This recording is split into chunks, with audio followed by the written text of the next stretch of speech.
Alrighty, and we are live. Welcome everyone to the Scum and Villainy podcast sponsored event, I guess you would call it, of What Choice, the Star Wars fans for abortion access.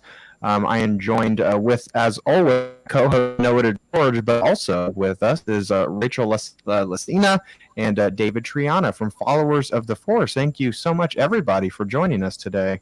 Thanks, guys. Thank Happy you to for be having Yeah, here. of us. course. I wish we were meeting under better circumstances, but we are dealing with the hand that we are being dealt here, unfortunately. But yeah, it's lovely to meet all of you guys and to have you here. Thank you. It's great to be here. The one thing I've said with all the stuff that's happened in the past 6 or so years is that why I wouldn't want to go through it again. The friends I've made doing it are lifelong friends. So that's the Oh, of good part. course. Mhm. Yeah, Yeah. yeah. Yeah, and it was really wonderful getting to meet so many other Star Wars fans at Star Wars Celebration last month, and some of them will be joining here us on the show today. But Rachel and David, I had asked you to be on this stream and to kind of kick us off here, because Rachel specifically, you have a unique connection with this here program. So do you want to tell us a little bit about it?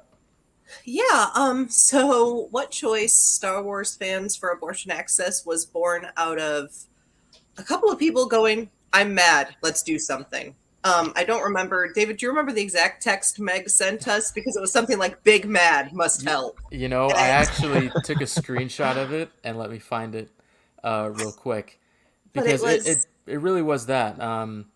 It was, yo, Lupin, whoever wants to help organize something, I can't just sit here. Big Mad must fix. Yeah, yes. Um, yeah. Meg first shot me a message and said, "Hey, everything. They're pretty sure Roe versus Wade's gonna go down tomorrow. We need to do something." And I said, "Okay, let's see what happens." And I said, if anything happens, grab David because he'll be mad and we'll figure something out. We'll do something. And Hmm. so like lunchtime on Friday, all of us went on lunch from work and it was like, okay, what do we got? We got an hour. Let's figure something Yeah, out. yeah. Mhm. And we just started saying, hey, what the Amidala Initiative has done was amazing with raising money for trans people in Texas, in Equality, Texas. And so we said, Hmm. why don't we do something like that? We'll get a bunch of podcasters to promote it. Everybody can do their own giveaways. We can raise money in a GoFundMe. It'll be great. And David said, let's do a live over the weekend and we'll do it. And we said, okay, we'll wait. We'll plan everything this evening. We're going to get together and plan everything this evening. And then we're going to launch it tomorrow morning. That's what we'll do. Yeah. Okay. And we just went, okay, it's going to happen. Let's go. And we started looping people in. People made our graphics. People helped. We picked a foundation, the National Abortion Federation, and we just Hmm. kind of ran with it. And each person we brought in brought their own skills to the table. Mhm. And so 8 o'clock Eastern time on Saturday morning, we went live. And by noon, we had $5,000. Yeah, it Wow, was very fast. Wow. wow. It's Yeah, insanity.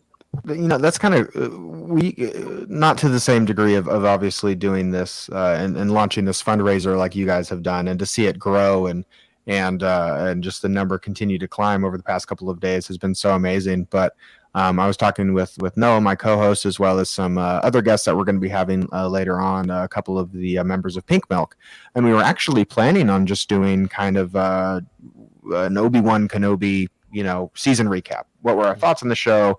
How did we feel like it wrapped up? We had done something similar with the Star Wars Explained gang when Book of Boba Fett wrapped up. So we were just kind of planning on doing the same thing for this. And this had happened. And we were just kind of like, it feels weird, it feels wrong, and it doesn't really feel like, one, we should, but two, we really want to just kind of do that. We really wanted to take an opportunity to use the small platform that we have, but also the amount of collaborators that I've been so happy to know over the years and to join forces with, so to speak, and this idea that we can all come together and try to work through this horrible time, but use something that unifies us all in Star Wars, and use that to help support us and to help kind of propel us forward. But I wanted to ask the Jyn Erso theme. How did that come about, and what was kind of the inspiration behind that, and why that character in particular? Well, my brand on Twitter, David's laughing. Shut up, David. I love you. Is I love Rogue One. Rogue One is my favorite movie. I'm wearing an I Rebel t-shirt. And that's always one of my favorite Star Wars quotes is, what chance do we have? The question is, what choice? Yeah. And actually it was our friend Meg, who wasn't able to be here this evening, said, why don't we do something with Jin's quote about what choice? And I said, that's perfect. If you're for abortion rights, you're usually called pro-choice. And it feels like we're doing that sort of thing. This small band, we're not that small of a band, but compared to the size of the world, we're a small band fighting against what feels like insurmountable odds. But we don't have a choice. We have to do it because it's the right thing to do. Yeah. So we just ran with it. Luckily, Maggie, who did our graphics, loves this Rogue One as much as I do, so she was thrilled to do it. And it really just helps, just because that is so much of my brand, and I could work the quotes into stuff. And it's been a lot of fun to be able to promote this cause that I'm so passionate about with my favorite character. Yeah. Actually, before this all went down, I was making a sign for a Bands Off Our Bodies rally that I'm going to in a couple weeks, and that was the quote on my sign is, what chance do we have? The question is, what choice? Before we continue, I do want to let you guys know, if you want to ask any questions, you guys, the audience, if you want to ask any questions, leave a comment in the chat. We'll be reading it here. Noah is going to be monitoring the chat, as well as any super chat donations.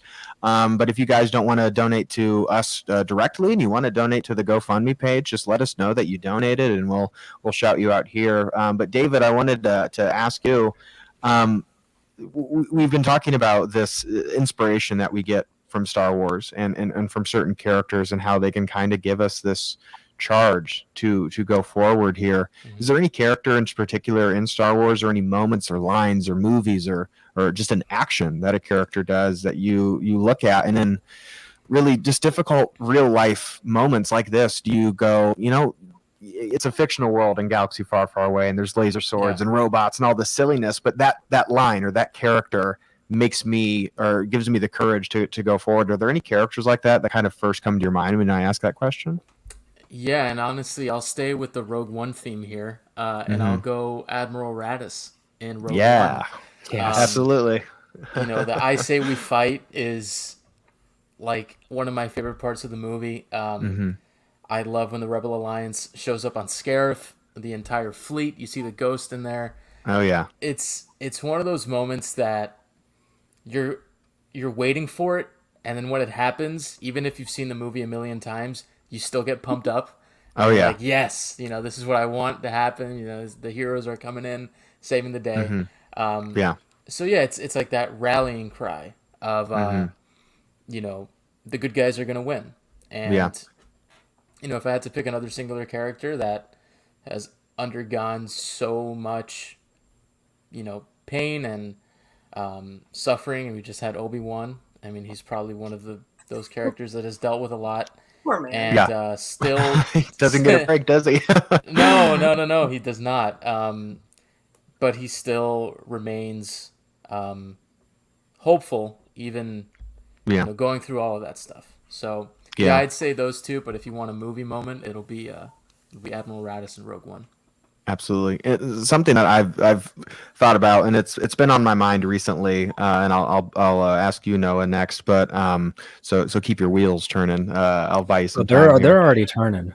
It reminds me of towards the end of The Rise of Skywalker, and I know a lot of people have complicated feelings about that movie, but in spite of all of that, there's a moment in there that still really speaks to me, and it's when Poe is just in the entire Resistance fleet is just feeling down and out, and then feeling like that hope is lost, and that spark that they worked so hard to keep aflame is extinguished, and come to find out the entire galaxy is behind them. This force that they never knew was there is behind them, supporting them, and that it's just not a navy, it's just people. Sir, is a line that, especially today and in recent years, has just really felt like it's rang very true. in times like this can be very hopeless, and it's easier to be cynical, and to be kind of down and out about what's happening, and feeling like almost kind of like, what's the point, or it feels like a losing battle. But especially with the Star Wars community, and specifically to look around and see so many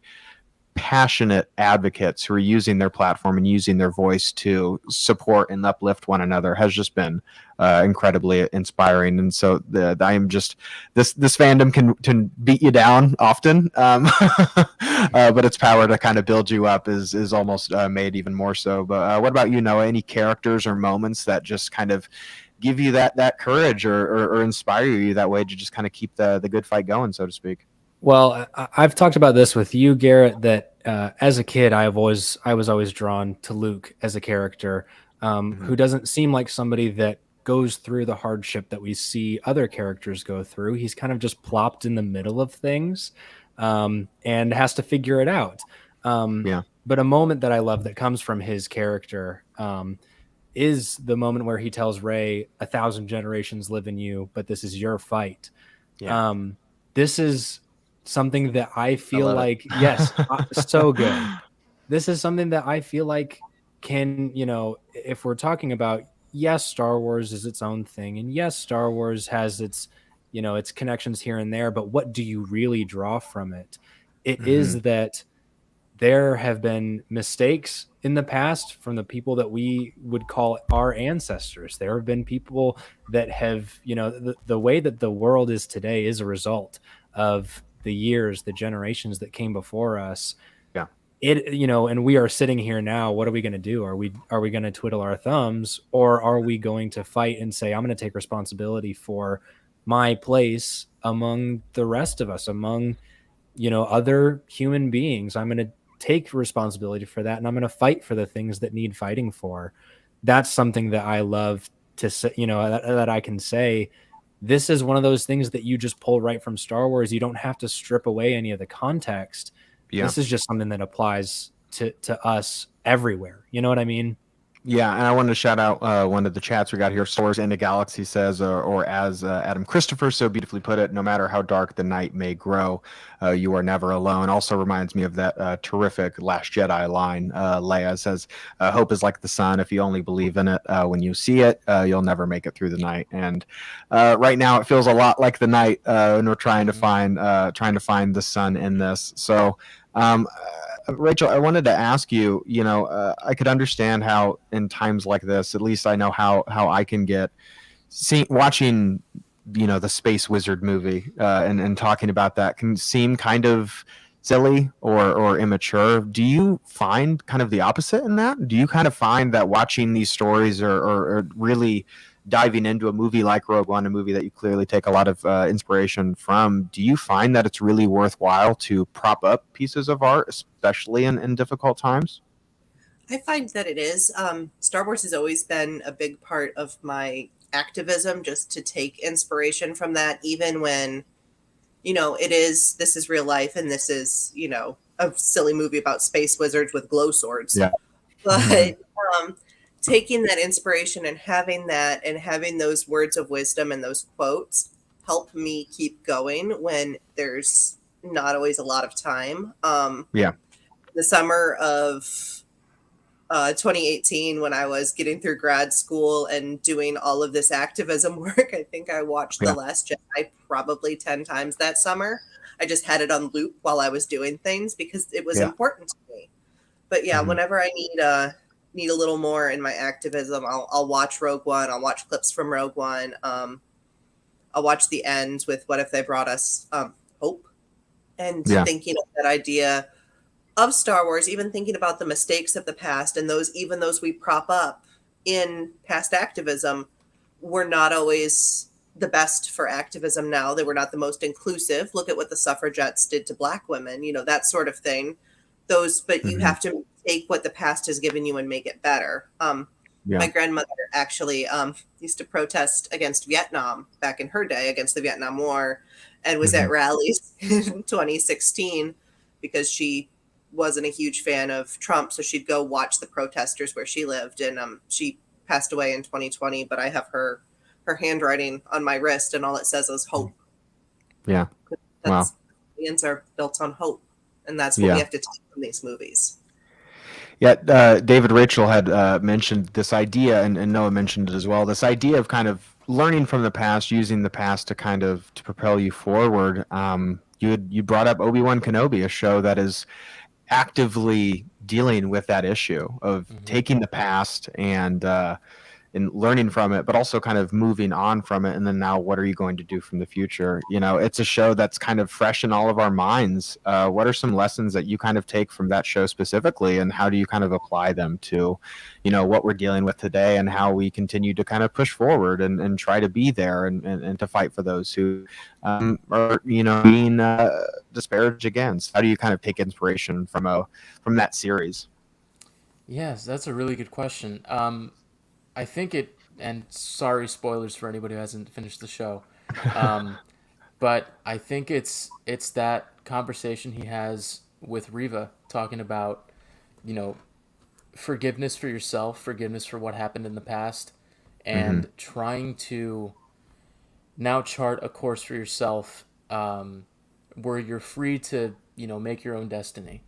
And I think we're at a point right now where we have the ability to do that, and we have to understand that, you know, the future is what we can, you know, what we'll make of it, you know.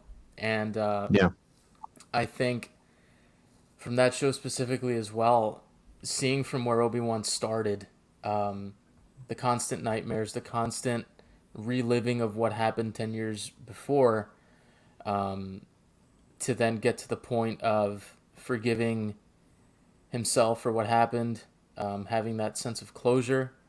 And now we see, you know how his story ends, and it ends sort of giving that that hope for the galaxy another shot. And I think that's the point where we're at right now. Noah, you and I have spent the last few weeks of Obi Month Kenobi. We've been calling it, talking endlessly about this show, so it shouldn't be difficult for either of us, because we've really discussed this idea very heavily. Is there any lines or moments from this season that, you know, kind of make you think of what we're talking about here? Any moments specifically from this show? Well, there was something that we had mentioned a lot in terms of what is the reaction to this oppression, and how do we see that in Obi-Wan as a character? And it was something that like came to such a satisfying conclusion in the final episode that we spent a little bit of time talking about, where when Riva makes that decision, I was telling Garrett when we talked about this, I made a joke about how she left her lightsaber just in the sand outside of Luke's house, and I was like, that kid's gonna pick up that lightsaber. He's gonna lose a leg. Like, why would you leave it there? Why not bury it? And that was the exact question: is why wouldn't you bury that? And Riva makes the conscious choice to not do what Obi-Wan tells Nari to do in the very first episode: is forget it, bury it, like get as far away from it as you can and pretend it never happened, because it's oppressing you, because people are being disparaged by this thing. Just get it out of your life and don't look at it. And I've thought about it a lot, especially with everything that we're going to be getting into. But like, again, circling back to Rogue One, because it just is the story for this, is the, you know, hey, it's not so bad if you don't look up mentality, right? Yeah, totally. It is the same idea as, you know, no, bury this thing, get as far away from it as you can. And we see that complete turnaround at the end of this show of, no, this thing exists. We're gonna learn how to live with that. That's what we're gonna do. And it's, you know, the strongest thing to do. It's the strongest choice. It's just something that, as the show concluded, I was just like, man, what a lesson to actually glean from this thing that seemingly, you know, if you don't look into it that much, then you can miss it. But as soon as you start asking those questions, it fits together in a way that this show is telling you, like, no, you are going to be living with, you know, certain things that you're going to have to move past. You're going to have to not forget about, as Tala says. I just think it's something that is insanely important, an insanely important thing to say by this show that I honestly did not expect it to say. So it's kind of awesome. Yeah, if you guys are watching, feel free to leave those comments of characters, lines, moments, whatever, and let us know kind of what specific Star Wars moments kind of inspire you, and what are those things that kind of propel you to the next day when we have these difficult times. But yeah, for myself with Obi-Wan specifically, I think of a couple of moments. I think it's from the very first episode of the series, actually, to where we see a young Leia talking to her mother Bria. And she's like lamenting about the fact that she has to go to these dinners and kind of put on this pageantry of being a princess. And she says, like, oh, all I ever do is wave. And Bria tells her, well, then do more, do more than wave. And that's just something that Leia is an incredibly important character to me. So to see that lesson learned so early on was just incredibly impactful. But also, during this time of this idea of, some of these acts that we could be trying to do might feel hopeless. So like, okay, I'll go to another protest, but it feels like the world is just kind of battling against me. But I feel like it's a good reminder that we could always do more and continue to uplift those in this community, and then those who are actively being hurt by these legislation and by these people and by these systems put in place. But I also think the last episode there where Kenobi is offering to kind of sacrifice himself and to lure Vader away. And he's looking at them and he's like, it's not about me. You guys are the future. That's it right there in front of me. I'm willing to sacrifice myself to protect this new hope, as it were, in front of me. And that idea of, we in prior generations have made mistakes, but it's about what we're going to be doing forward, how we're going to continue to inspire that next generation to continue to battle these fights. And I know progress is a slow journey, but we'll get there eventually. Maybe not today or tomorrow, but eventually. Rachel, did you want to talk a little bit more about this?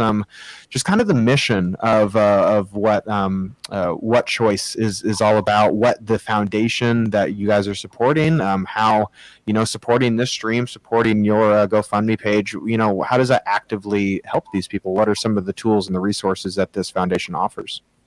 The NAF, National Abortion Federation, is they are a nationwide group, and it's they provide security, and they're like the professional grouping for abortion clinics, because right now there's a rise of anti-abortion violence where clinics are being bombed. There have been shootings. Yeah, there have been enough of them back to the 90s where they killed the receptionists at clinics because they were there.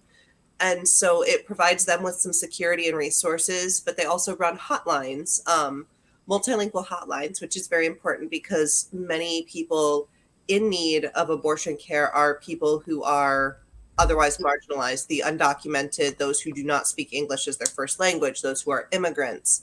So having those resources in multiple languages helps, and having resources that are a phone call away can help find options in a state where you may not have a total abortion ban, but there's a lot of restrictions. So letting them know, okay, you have a 24-hour waiting period. This is what you can do. You're past your state's deadline, but you could go to the next state, things like that on those hotlines. They also run two different funds. One of them is for women who need and pregnant people who need the money for abortions, who cannot afford the procedure. And one of them is for travel, which is named after Dr. Tiller, who was murdered because he was what's considered a late, quote unquote, term abortion doctor, because he performed abortions later on in pregnancy because of difficulties with the fetus or things like that.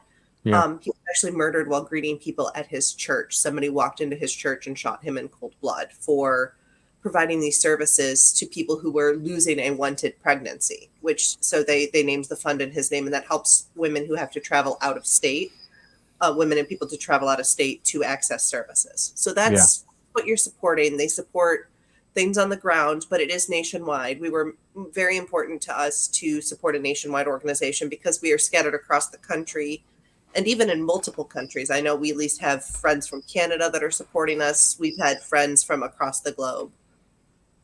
Yeah, absolutely. So make sure you guys support the What Choice fundraiser. If you guys want to access them on Twitter, you can go to What Choice 22, and their entire mission statement will be there, as well as a bunch of fundraisers that you guys have. Can you tell me a little bit about the kind of the programs that you guys have? I see you guys have some fun giveaways that I'm a little jealous of. You got some goodies to give away. What do you guys have? Yeah, from What Choice, the quote unquote official raffle on the official Twitter page is stuff that's been donated that we're running just as the official page. I'm going to miss something. So if I've missed a giveaway, please don't hate me. There's a signed copy of the Politics of Star Wars signed by the author when that releases. Awesome. Beth Revis, author of Rebel Rising and the upcoming The Princess and the Scoundrel, has donated one copy of each book signed. Rebel Rising obviously ships immediately. Princess and the Scoundrel, when it comes out in August, you'll get a signed copy from the author. Roberto Draws has given us a permission. He will do a sketch of someone's favorite Star Wars character if they win his prize. Oh, wow. A Jyn Erso prize pack. There's signed copies of The Fallen Star and Into the Dark, signed by Claudia Gray. There's a new copy, not signed, but brand new, of what is it? Shadows of the Sith, Secrets of the Sith? Yeah, Shadows of the Sith, yep. Shadows of the Sith, sorry, whatever book came out today. Secrets of the Sith is also another Star Wars book, so you throw enough words and adjectives together about Sith and Jedi, and it'll probably be a Star Wars book. My friends, we started this Friday night and launched Saturday morning. This has been the most incredible ride of my life, and I'm exhausted. Absolutely. Very understandable. Yeah. All of those are basically you donate $25 or more to the GoFundMe, screenshot your donation, send it to the official Twitter account in the DMs, and you'll be entered in the raffle, and we'll let you know if we win. 90% of those, unfortunately, are US only because of shipping. But if you're international, I know Politics of Star Wars will ship anywhere in the world. But if you're international, we'd still love your support, and we thank you greatly for it. I personally advertise that if somebody donates, I believe it's $25, that they're invited. I'll do a live Discord watch of Rogue One because that's my brand. If you donate to us, Amidala Initiative, we'll do a Skywalker movie. And if you donate $100, we'll watch the Star Wars Holiday Special. And 2 people have called my bluff and done this to me already. So, oh no! Honestly, that's the one that would get me. You got the drawings, you got the books, you got all of that stuff. I'm like, oh man, I can subject somebody else to watching the Holiday Special. My friend Robin, who's the one who showed it to me the first time during lockdown, donated $100 and then texted me, have fun watching the Holiday Special. And I texted back, joke's on you, it's a watch along. And I get a message back, I've suffered before, I will suffer again.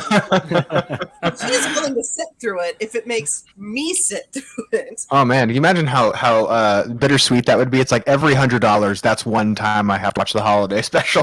Every time. We're doing this as a group. We're doing this as a group. We're all doing rip it off like a Band-Aid. Followers of the Force also has things, but so do any of our supporters. If you look under the What Choice tag, you'll see us retweeting them all.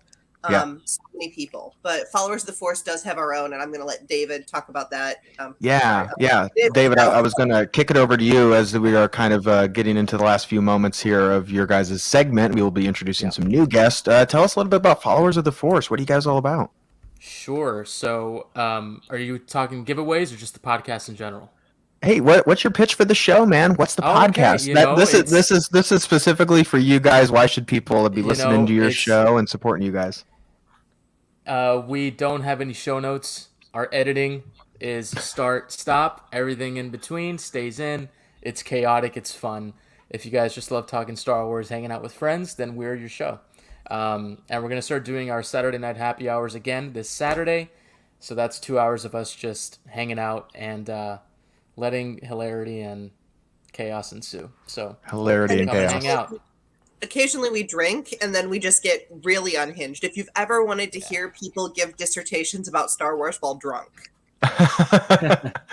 That sounds amazing. Well, guys, thank you so much for joining us. If you guys want to support What Choice, be sure to check out their Twitter page at What Choice 22, as well as the GoFundMe page. You guys can still donate. Let us know if you have donated. Even though they have reached their goal, we still have a far way to go. So, David, Rachel, thank you guys so much for joining us today. Thank you guys so much for having us. Okay, I will let you guys go, and I'm going to be introducing a few new guests to our show here. We are going to be joined by Maggie Levitt, lead news editor of Collider.com, and Laura Kelly, the co-host of the Forced Host podcast. Welcome to our, this is like a little Jerry Lewis watch-along kind of fundraiser we got going on here. Hello there. Hello there. Yes. Yeah, it's we were just talking about it. It's like we wish that this fundraiser was a bit of better circumstances, but nonetheless, it's good to be surrounded by friends right now. Always. Yeah, so last time that we all got together was Star Wars Celebration. My lovely co-host Noah DeGeorge, I believe he's actually over here on the stream. There it is. Yeah, was not able to join us at Star Wars got a Celebration. Shirt, though. I can pretend that I was there. You were there in spirit. Yes, exactly. A little Force Ghost Noah off in the corner, just watching as like a we're in Bright Tree Village, just clapping, and he's over there. So Maggie, lead news editor at Collider.com, Laura Kelly at the Forced Toast podcast. But I believe, Maggie, you also supported the What Choice fundraiser, and you contributed as much as you could muster. So what did you contribute to this lovely program and fundraiser that we've got going on here? Yeah, it was unfortunate that like when the news broke, I was at work, so I had to focus on, manning the fort. And I've previously, done fundraisers in the Star Wars community, and that was like my first thought. And I was just so happy to see that followers of the Force were starting this fundraiser. So I was like, hey, whatever you need, like I am here and ready to, help this get off the ground. And so I made the graphics for it. And have just been a vocal supporter because I know that, I've got one of those blue check marks, and Twitter tends to favor those, unfortunately. Yeah. So I knew I had a platform that I could push it out and make sure as many eyes as possible could get on it. And it has just been incredible to see what Rachel and everyone has been able to pull off with this fundraiser. Mm-hmm. Well, I mentioned, I'm sorry, I've got a cat that's losing its mind right now. So if you hear any nails on the ground, it's not the prisoner I have under my bed. There's a small cat. Anyway, Star Wars Celebration. Maggie and Laura, you guys were both on a panel that was so wonderful, talking about Rey. I believe it was called "How Rey Defined a New Generation of Star Wars Fans," and I was so moved by what you guys were talking about that you both of you were two of the first people that I decided to bring on the show, and it just so happens that Laura also designed the logo for the thing, so that works out. Maggie did. Really well. I didn't. I apologize. Maggie did. Yes. I just apologize. I was misspoke there. But yeah, you guys had obviously done that panel on Rey, and so you guys have spent a lot of time discussing Rey. You're welcome to do so more here, but I thought we could shine a light on some other women in Star Wars that really inspire you and really move you. So we spent some time obviously talking about Jyn Erso, but are there any other ladies in the galaxy far away that you guys take a lot of inspiration from, or just big fan favorites of you guys? I'll let Laura go first. I'm a big Hera Syndulla fan. I always have been. Star Wars Rebels was the thing that kind of brought me into the Star Wars fandom, and so there's so many great. I'm going to circle back to that one because I want to ask about that. That's interesting. Oh. I know, right? Yeah, I had a weird entry into Star Wars, but weird late entry. But I love that character so much, and she's just one of those things that like we just didn't get a ton of stories about her, but she's got like she has these like kind of really randomly placed profound lines in Star Wars Rebels that I absolutely just love. And they're things that will just stick with you. And one of them that has always stuck with me, and I've loved the quote as long as I've heard it, is, we have hope that things can get better, and they will. And it's one of those mantras I have to, like, in times like right now, I have to just continually repeat to myself, because the alternative is to just lay down and bury my head in the sand and never come out again. Yeah, it can be difficult not to fight the urge to like Reva's lightsaber and Obi-Wan's and Luke's and Leia's, just bury your head in the sand. But what about you, Maggie? Are there any Star Wars characters specifically ladies that really inspire you or just kind of help you through times like this? I'm wearing an Anakin Skywalker shirt, so I feel like I would be remiss not to mention Padme, who Of has course. been like one of my obsessions since I was a kid. Mhm. I think the Clone Wars really gave us so much more of her character and let us really see who she is as a person, as a friend, as a leader. And I think that has just really stuck with me, Mhm. and trying to do the right thing even when the odds are against you. Of course. We have lots of love for Padme on this show here. Noah, you and I did for International Women's Day. We took kind of a weird approach to this question because you and I had talked about some of our favorite like background ladies in Star Wars. Not your Padmes, not your Leias, not even your Aura Sings or anybody like that. Like we're getting kind of into the weird characters. Were there any that we had on that list that were just a little bit of a particular favorite to you? Well, I actually recently had a new one. Ooh, I don't do know tell. if you'll recognize this name. Agara Jawil is the head See, Laura, conductor. Laura is the trivia person. She's the schmodown person, so she might know that, but not me. I bow out on that one. Does that ring a bell, Well, Laura? It rings a bell for sure. I want to say, is it Return of the Jedi? Someone in the background? No, Nope. All right. Well, see, I don't know. That's how good at trivia I am, and you can tell how well I've been keeping up with it. Well, the thing is, she's barely on screen, but she's the head conductor of the Gungan band that leads the parade theme at the end of Phantom Menace. That's Oh my fascinating. God. Which is just That awesome is a for me. deep cut. Well done. That is fantastic. I will say, The only- at no point did I know where that sentence was heading. It was that's a good the lead thing. conductor of the Gungan band. Keep them on their toes, honestly. man. And I was building my Spotify playlist of soundtracks, and I was like, that song needs to be on there. And on so good. on the soundtrack, it's called Augie's something. I can't even remember the name of it. Augie Great Municipal Band. That's what it's called. It's Augie's Great Municipal Band. Oh wow.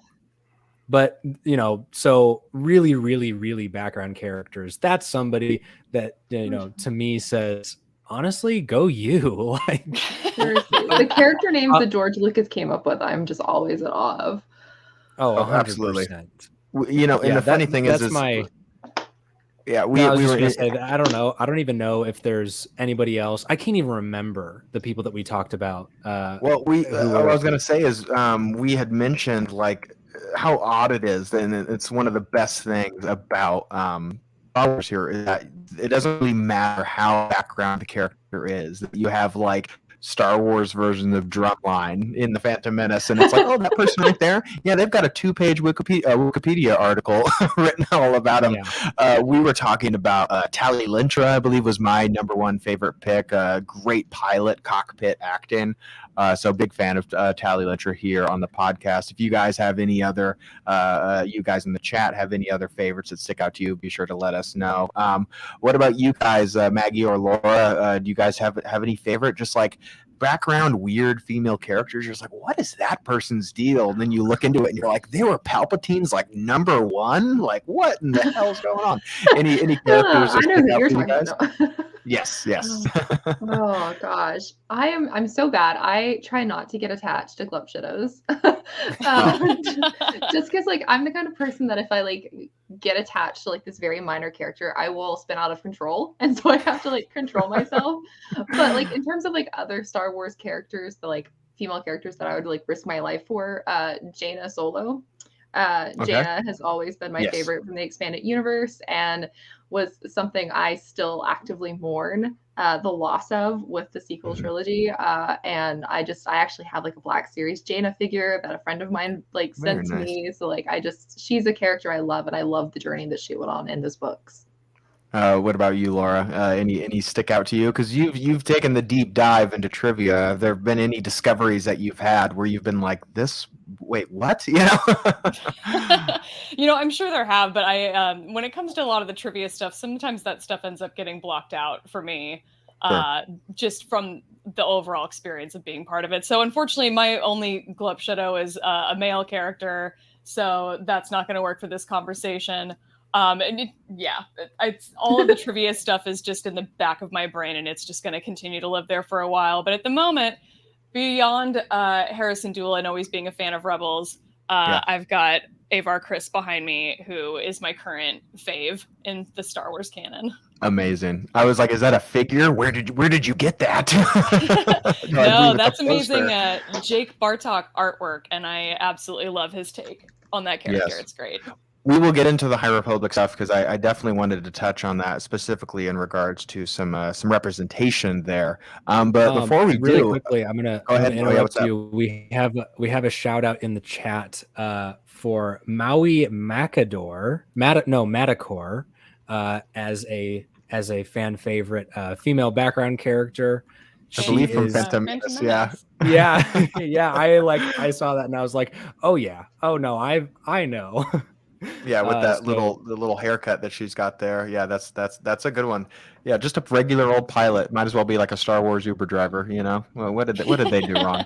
But before we continue and we touch back on the High Republic there, Laura, I really wanted to kind of address the bantha in the room. Getting introduced to Star Wars by Star Wars Rebels, I'm always fascinated to hear kind of the entry point that people have for Star Wars and kind of how that alters their perception of Star Wars. So having dove into that, not knowing Vader, Vader apart from just kind of the cultural, mitosis of Vader, but like, Ahsoka and all of these other characters. How was that for you? Like, how was kind of navigating that for you?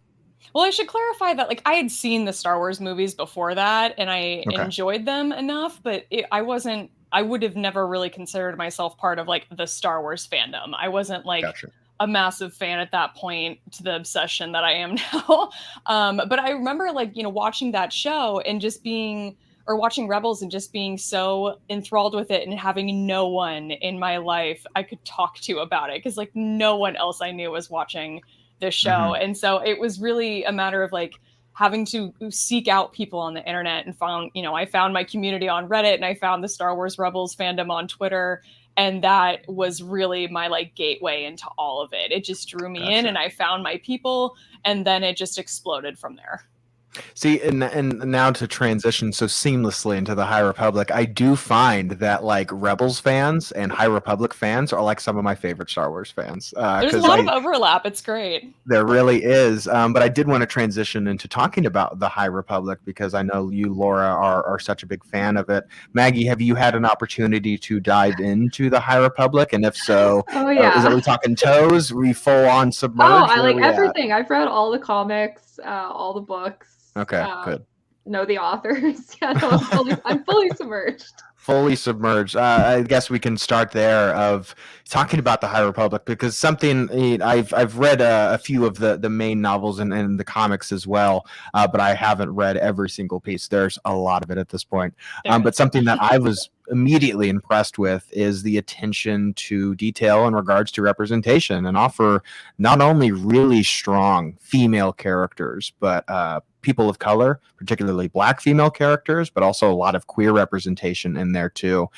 I kind of want to start off with just, starting small and then maybe getting to like maybe the bigger issue or the bigger problem with having it just be in publication. But when you read these books and finding this representation in these stories, was that surprising to you? Was that something that's just like, wow, I've never seen a non-binary character in Star Wars before. This is really excellent. Or was it kind of a bit of, melancholy of like, I've never seen this before and it's in a book? It's a shame that not everybody necessarily has the means to watch this. Or are you just happy to see that representation in any form?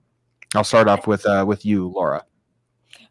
There's been queer characters that have popped up in Star Wars every now and then, and mostly in Star Wars reading, and that's really been, I think maybe when I first started, like one of my first Star Wars books that I read was the Aftermath trilogy And there were, you know, a handful of queer characters that showed up in that. Sinjir, I think, is sort of the main one that comes to mind. And that was, you know, one of my gateways into Star Wars reading was that book trilogy. And so when I kind of went on from there, it never seemed unusual to me. It's just like, oh, okay, well, there's more than two genders, and there's more than, you know, there's all these different races, and there's all these different aliens, and like, this is all just normal for Star Wars, and it never has felt like anything else to me. So when it came to the High Republic and how, you know, they were able to like insert these diverse characters, and it just seems so natural to me. Like they seem to really expand upon it, but build on what has come before, and honor that. And I think that they're just really knocking it out of the park. I think that the group of authors that they have working on this have a real investment in making these characters more well-known, and making it so that this is just how it is. It doesn't have to feel like an unusual, you know, unnatural thing in Star Wars. It's just, you know, it feels like the most natural thing in the world. So they're killing it. I don't know if you guys can hear, but I've got a cat that wants my attention. So give me a moment. Maggie, what about you and Star Wars and seeing this kind of representation in the High Republic? Is that something that's been just like a joy to see, or is it like, this is great, but I really want more of it?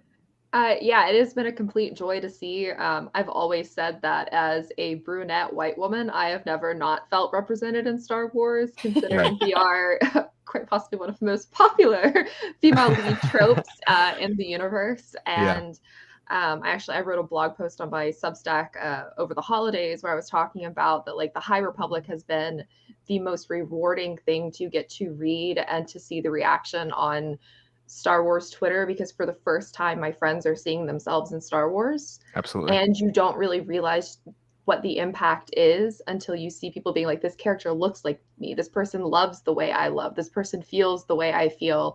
And it is really testament to how important it is for our stories to be as inclusive and diverse as possible, because you don't know how you can change somebody's life with just creating one singular character that has a major impact on a story that means a lot to everyone. And I do wish that it is reflective on screen as much as it is in publishing. And I know, of course, you know, there's, you know, larger forces at play. I'm sure that, you know, publishing is a much easier, safer space to introduce those characters. But the High Republic has been so well received and repeatedly on the New York Times bestseller that I hope that it is sending a message that these kind of stories are important and should be on screen. Yes, absolutely. And speaking of on screen, my goodness. Your cat was like, you keep talking about me. I obviously have to have a might as well cameo. show my face.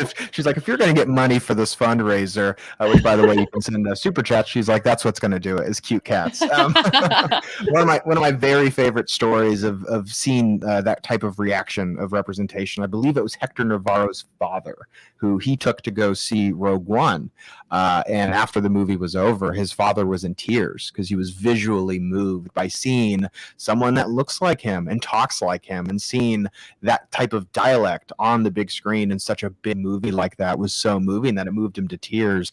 That type of representation, and Maggie, you had touched on it there, and you know, I want to kick it over to you, is something that, you know, I'm not robbed of. I have plenty of that, you know, that type of representation, not just in Star Wars, but in movies everywhere. Noah, as someone who has also had like a similar level of representation in Star Wars, how has that been? And you know, do you feel really that urge? Because I know you, we've talked about it before on the show, not a super heavy reader in the books and the comics. Is that something that you're really yearning for to see on the big screen, or you're just like, well, I guess I might as well learn how to read? Or I thought that's where you're going to stop with that, because that's our running joke. It's like, oh, he's not really a reader at all. No, that is something that I so badly wish that I had the time to read. And we've talked about it a little bit, is that when we do get representation in some ways, it is frustrating for me to want that and say, I don't interact with this media where representation is just so prevalent. And the thing that I do interact with, let's just say, for example, The Mandalorian was the biggest thing in Star Wars for a little bit.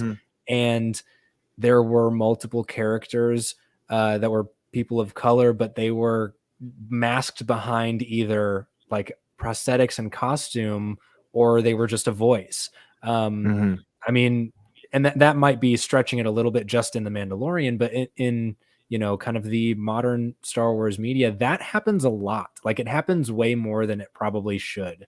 Is that representation happens, but that person looks like you know, a scary blue alien demon thing. And it's like, well, I can sort of, you know, somebody out there can say, well, I can kind of, you know, I can kind of feel represented by that because I know that under there is so and so. But it doesn't come across that way. It's hiding that actual thing, which is really, really frustrating. Because, you know, some of the things that Garrett and I have been, you know, talking about on the podcast is what things will be like once the acolyte comes around, and we are kind of full frontal with an actor that does not identify as a woman and is also a person of color, and it is absolutely devastating to know how a character like Riva turned out in like the quote unquote debut of representation on Disney Plus. And that's what happened. And so for me, somebody that would love to see that and say, all of my friends that I, you know, that I say, these are my Star Wars friends that don't have the luxury that I do of feeling represented. This is what happens. And so being removed from the High Republic, you know, area of media is honestly, you know, it's hard because I'm just a person that's scared of what may or may not happen. And because I don't read at all, never learned, then I don't get to enjoy with everybody else, seeing that and being able to include the people that I love and saying, look at look at this character, look at this thing. So it's a very complicated place for me to be in, which doesn't really answer your question super well, but that's what I got for you. So no, Rachel Asina, who just joined us on the show, had chimed in here in the chat, and I'll just go ahead and read what she said. She says, "I've always said that I've always seen myself on screen because I'm a brunette white woman, but if I had seen someone like Rey when I was a little girl, it would be life changing. And when everyone else gets that, then everyone gets to feel the feeling that I did when the saber flew to Rey in The Force Awakens. I know one of my favorite moments, and you as well, Noah." And she also says, "Getting more representation for queer fans in the High Republic is amazing to me as well." So I definitely I understand the frustration from fans because it seems like we're getting plenty of that sort of representation in the books and in the comics, and it's not so much as these forms of storytelling are less than. It's that as far as the eyes and the people who are viewing this and consuming this media, it is technically less than, you know. It's not going to be as many people that go out to see the newest movie or episode 10, you know, whenever that comes in theaters, or the newest Disney Plus show. You're going to get far less when it is a comic. So you're able to take quote unquote risks. You know, that's something that's always been quite transparent to me and quite frustrating to me. But Laura, you had mentioned that I'm really eager to see that, you know, most of these books have been doing incredibly well critically, financially. The fan reception has been off the charts. So, you know, hopefully we'll get that type of representation on the big screen. As far, you know, and we're going slowly. You know, we've had Riva and some of these having Carl Weathers and having other Pedro Pascal and other people like these, which are definitely steps that we're going to be taking. In the Acolyte, I'm very excited to see that. But you know, the representation that we can see on screen can always continue to evolve, and it's nothing like a quota or anything like that, but it's just, I am so eager for that fan reaction, like you were talking about, to see Star Wars fans who are like, oh my God, that's me on screen, and to have that moment, because I've had that, you know, for 23 years now, and I'm very excited for some other people to have it as well. Yeah, we really need to get it, you know, to the point where anybody can turn on any sort of like Star Wars property and be able to see themselves as the hero in the story, not just a background character, not the villain, or not just the villain, not just, you know.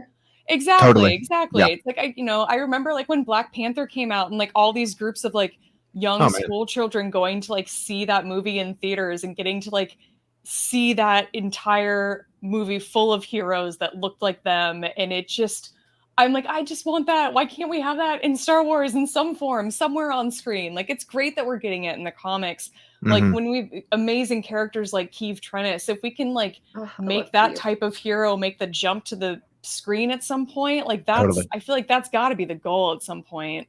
Yeah, and Eric Eilerson, I believe is how it's pronounced. He had mentioned the fact that Obi-Wan was the first series in a while to feature a white male protagonist, in shows like Mandalorian, Book of Boba Fett, and/or the sequel trilogy, kind of as a whole, are going in the direction of offering that different type of representation here. But Maggie, Noah, and I have talked about it on the show even before the Skeleton Crew show was announced, of being like, oh man, I know how Star Wars fans can be sometimes. Like, please just protect these kids, Oh, I know. Is that kind of a fear that you have when some of this this representation is announced, of that? Oh yeah, we are getting this Acolyte show, but it's featuring a queer black actor in this lead role. Do you kind of wince a little bit, or does the excitement kind of let all that just kind of lie? Yeah, I definitely wince. We've seen time and time again people like Kelly Marie Tran, John Boyega, most recently with Moses Ingram. Like, the reaction is so visceral and so predictable that it is really frustrating. Like, I know that they've all probably been coached about how to deal with these things in social media, like prepare that this is going to happen. But I wish that there was an upfront embrace of their characters from Disney, from Lucasfilm. I know they do to an extent. I understand they do the best that they can in some situations, but I wish that there was a more forward push to get ahead of it, so it was less reactionary and more just like what should be done. Like, we are embracing these characters right out of the gate. There is no room for this. Like, it shouldn't have to be something that, Ewan McGregor films in the parking lot at Celebration to like tell people not to be racist. Exactly. Like, it should be something that is embraced from the get-go. And I think that they probably need some more people on the behind the scenes side of things to help mitigate that stuff when it happens, because it is going to happen every single time. And I think, to some, comparisons, obviously, in sci-fi things, I think Star Trek has done really well with that, and being very proud and very open at the beginning of introducing more characters and trying to make sure that community is fostered right from the start. Totally. And I do want to, again, go back to the chat here. We have some great suggestions on like active steps that could be taken to continue to foster this attitude of diversity and how important that is to Star Wars. Eric Eilerson again says, absolutely got to make the first character posters, push the merch, put the money behind their promotion from the jump. Where the What Choice YouTube page says the new Star Wars Twitter admin is amazing, which it is. Lots of great clapbacks from that one. And one of my very favorite ones is the idea that it's like, yeah, diversity is not a political idea. Like, what do you? It's just how the world is. The world is diverse sometimes. No, you and I have talked about on our show some active steps that we feel that Lucasfilm can take and that Disney could also take. Do you kind of want to talk a little bit about some of the things that we've discussed of if we are going in this direction of diversity and we are establishing that it's important to have in front of and behind the screen, what are some ways that we can ensure that happens and that these actors and directors and writers and everybody involved in these projects are protected along the way? Well, we talked about it with Moses Ingram and how reportedly Lucasfilm kind of had that initial like, hey, listen, Obi-Wan comes out tomorrow, and Star Wars fans can kind of be the worst sometimes. So just in case that happens, we're here for you. And that is, miles past what we have gotten, not even that long ago, right? I mean, if we're looking at this versus how did Star Wars respond to the horrible things that were said about Kelly Marie Tran, they didn't respond. They said, okay, whoops, sorry about that. Okay, we'll just, kind of that, like that reaction from, this company that we want to adore and say, we love the things that you're doing because they mean so much to us. And, Star Wars is the biggest part of who we are. And that's, kind of I guess the expectation not even, half a decade ago. Yeah. That's, in terms of progress, awesome. Yeah. Great. That at least Lucasfilm can say, listen, like this, we don't know if you've noticed, but this might happen. Yeah. And, I do agree. I do think that, pushing I guess the faith in these characters, not the faith in the people that are portraying these characters, but Lucasfilm as a studio, their faith in the characters is going to say a lot about, where they want people's eyes to be and what they want people's attention to be on, to kind of, I guess, essentially get ahead of it, is to say, Exactly. Instead of just saying like, well, we can react once it happens. No way. Get ahead of it and say, listen, this is what we are for. This is, this is what we are doing. And if it's something that you feel like is an attack on you, you are welcome to leave. Exactly. Yeah. And what's crazy is that me as a Star Wars fan would never have thought like, no, we need to kind of mitigate what people are interacting with, the stuff that I love. I would have never thought that we would get to that point, but we are here, I guess. Sure. So, I'm wanting to protect what we have left, to say the four of us right here and thousands of other people don't want to see these actors, regret the fact that they were a part of something that we love them in. So that's kind of my, like, really getting ahead of it and saying, guys, if you are actively against this, then that is not anything that we have time to entertain. So Exactly. Yeah.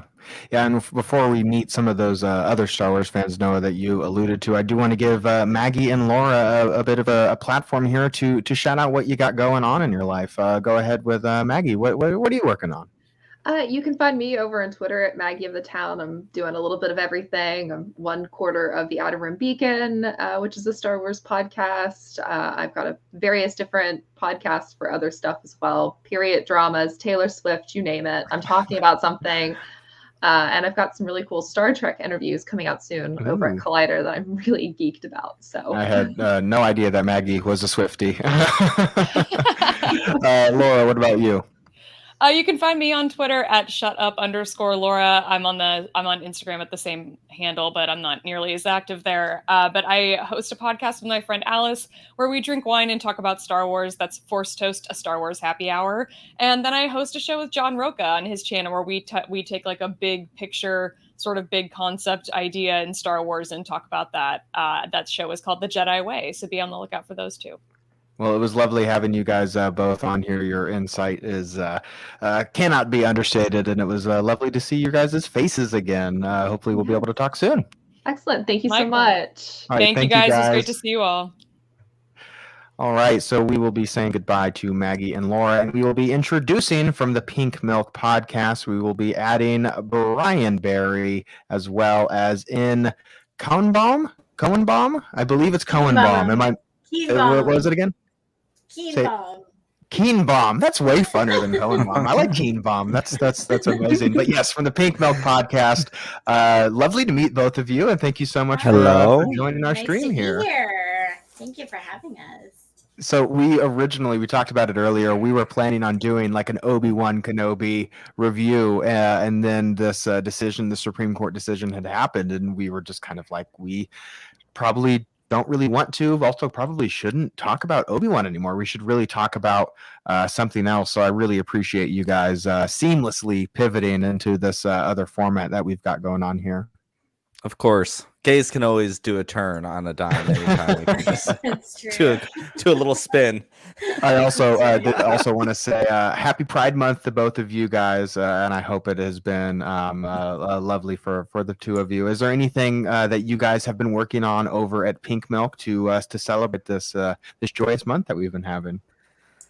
Oh yeah, on After Dark, which is where you can find myself, our friends Chase and Mark as well on YouTube on Fridays. We queer code all. It's always Pride Month on Pink Milk After Dark. It's steamy. It's very gay, very, very, very gay. We love it.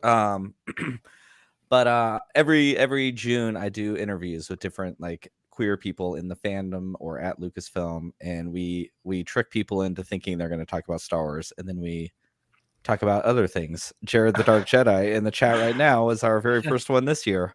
Amazing. And we spoke about his first year as an out bi person. It was a really, really wonderful conversation. Yeah, we will be joined later in the show by Jared, not to spoil anything. But Em, you're on the Pink Milk podcast.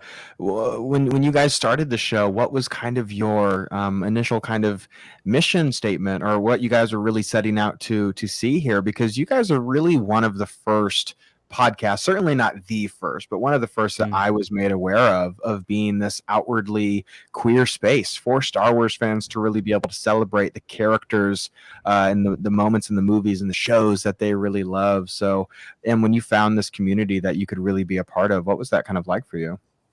Oh, it was so great. It was a revelation. Like we started out with doing a roundtable discussions about The Mandalorian, which is an incredibly queer show.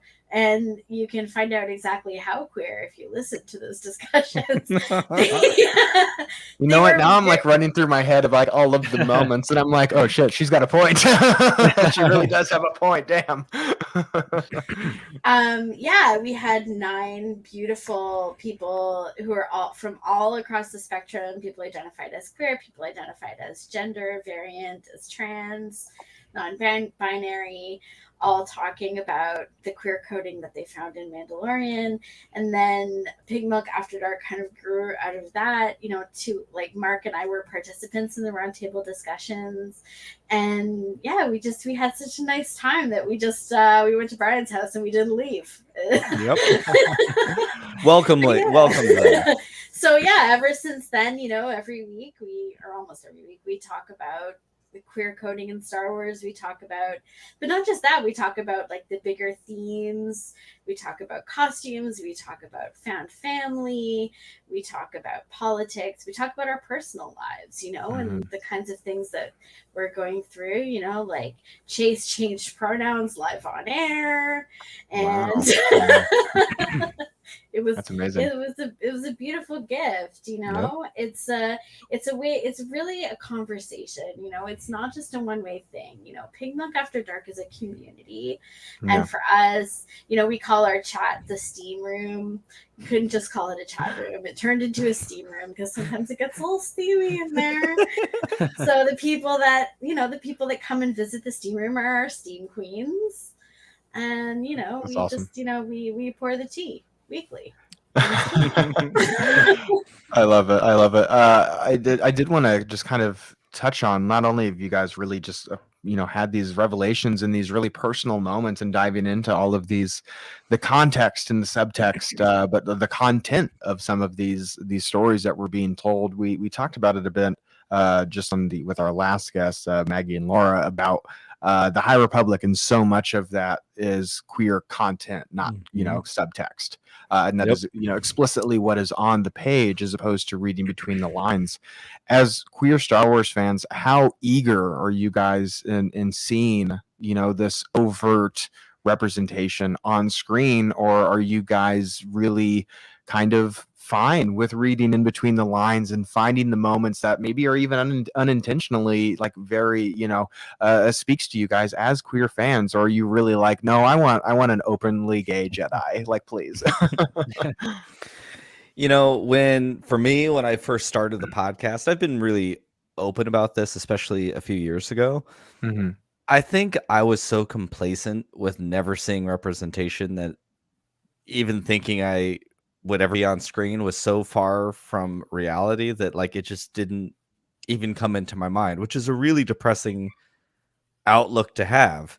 And over the course of the last few years doing the podcast, it's really changed a lot. I love queer coding. I think it's fun. I think Star Wars is all about being underneath the helmet and us kind of putting ourselves on all of those characters. So I'm here for it. I think it's a lot of fun. Yeah. You can poke the bear sometimes with some of those kinds of thoughts, which is, can be fun. But I think seeing actual textual characters is really, really important, because I think I just tweeted this out a few days ago, actually. Like, Star Wars is really, really powerful, and pop culture can be really powerful, and it reaches millions and millions of people who may not ever see an actual queer person in their neighborhood, in their town. And something like Star Wars can really normalize it for people. You know, something like, I love Jedi, and if I fell in love with, Din Djarin, who is going to be a future Jedi and is canonically queer. There's no ifs, ands, or buts about it. Din Djarin is gay. He will marry Cobb Vanth. It is what it is. Oh, I am man. not. Oh, man. Talk about Like- steamy. Oh. What is under that ascot? I have to know. But I think meeting characters and then falling in love with them and then finding out that they're gay will do a lot for people, because there'll be people who maybe thought they didn't like gay people, and they're like, oh, but I really like this character. Do I just stop liking them? Yeah. And I think we can change minds that way. I'm hopeful in that mindset. Or even just start off gay. It's like, it's fine.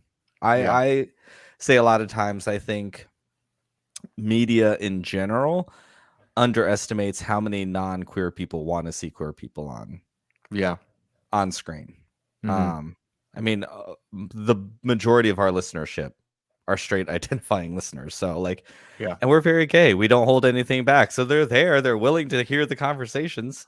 I think the big wigs in the top with their big chairs need to figure that out and understand it.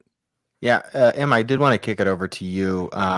And I say this not to make it about ourselves, not at all. I'm actually genuinely very curious on your perspective of this. But Noah and I are not members of this wonderful community, in the sense that we're both cis white guys. Is that type, like, what role does that type of allyship from Star Wars fans, like, how much does that mean to you guys, or is that community strong enough to where it's not really necessary, or does that type of as you said, most of your listenership is comprised of people who don't identify as queer. So is that type of allyship really important to you guys, and kind of this mission that you guys are on to see that subtext, to see that that content eventually happen in Star Wars? Kind of how important is that allyship to you guys?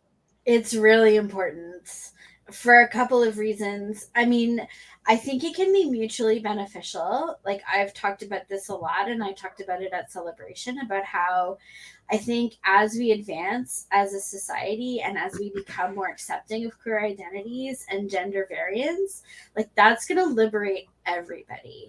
Even if you think of yourself as like a privileged cis white man, like, there are still parts of yourself, I'm sure, that you are hesitant to explore because of societal constraints. And try and imagine what your life would be like if you were free to, like, literally do anything, and to, like, integrate anything into your identity that you wanted and not have that identity be questioned.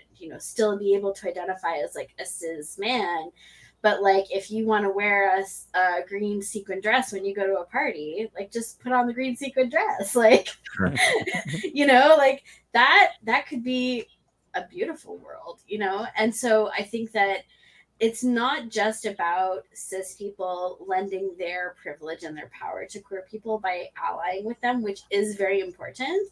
And I think, like, as part of the stream too, while we're talking about, like, politics and and power and privilege, like, that's an important point, right? It's like, those who have societal privilege have a responsibility to use that to help elevate other people and to help give power back to the marginalized, right? Exactly.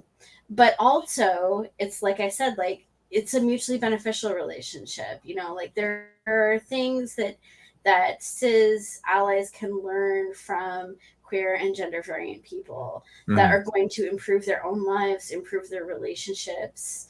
And I just think that, like, it's all, like, we're all one family of humanity, right? And so the more we can build bridges between each other and make authentic connections and, like, build relationships built on, like, loyalty and authenticity, like, that's going to make people happier, more secure. It's going to create more justice in the world, generate more compassion, and everyone is going to be happier.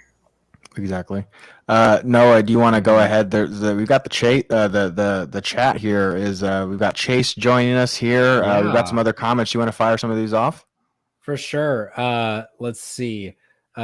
Chase is out here talking to Rachel, who has been a little bit active here and there. He also says, I'm not 100% sure. I think this was when we were talking about how Dinjarn's definitely gay. Chase says that he totally agrees. He says y'all are killing it. The stream has been awesome so far. And he says, also, M, you look fabulous as always, which can't argue with that, right? So no. And Brian Fennessy also says, remember when the Star Wars official social media showed up in the live chat when Brian was discussing poppers? So I'd love to hear that story. I've seen that clip and it's amazing. It's so funny. Yeah, what was that like? Walk us through that. Give us a yarn here what that was like. Some queer podcasts feel that it's really important to speak about equality, allyship, workplace safety. All of that's really important. Pink milk. Let's let straight people learn about poppers and the joy of a 30-second little high. Yes, we were. That's a regular conversation over there with us. We are steamy and have a lot of fun. And then randomly there was Star Wars. Yeah, the official Star Wars YouTube account showed up in the chat, and Brian made a hello there joke and then continued his discussion of poppers. Sure did. And I did decide in Star Wars they would be called death sniffs. So we have cigarettes are death sticks, and poppers are death sniffs. Death sniffs. There we go. Amazing. So good. We've got lots of love for you guys in the chat. We got Alden Diaz chiming in. He will be joining us very soon. He says, M is speaking. The world listens. The world eats out of the palm of her hand. A genius.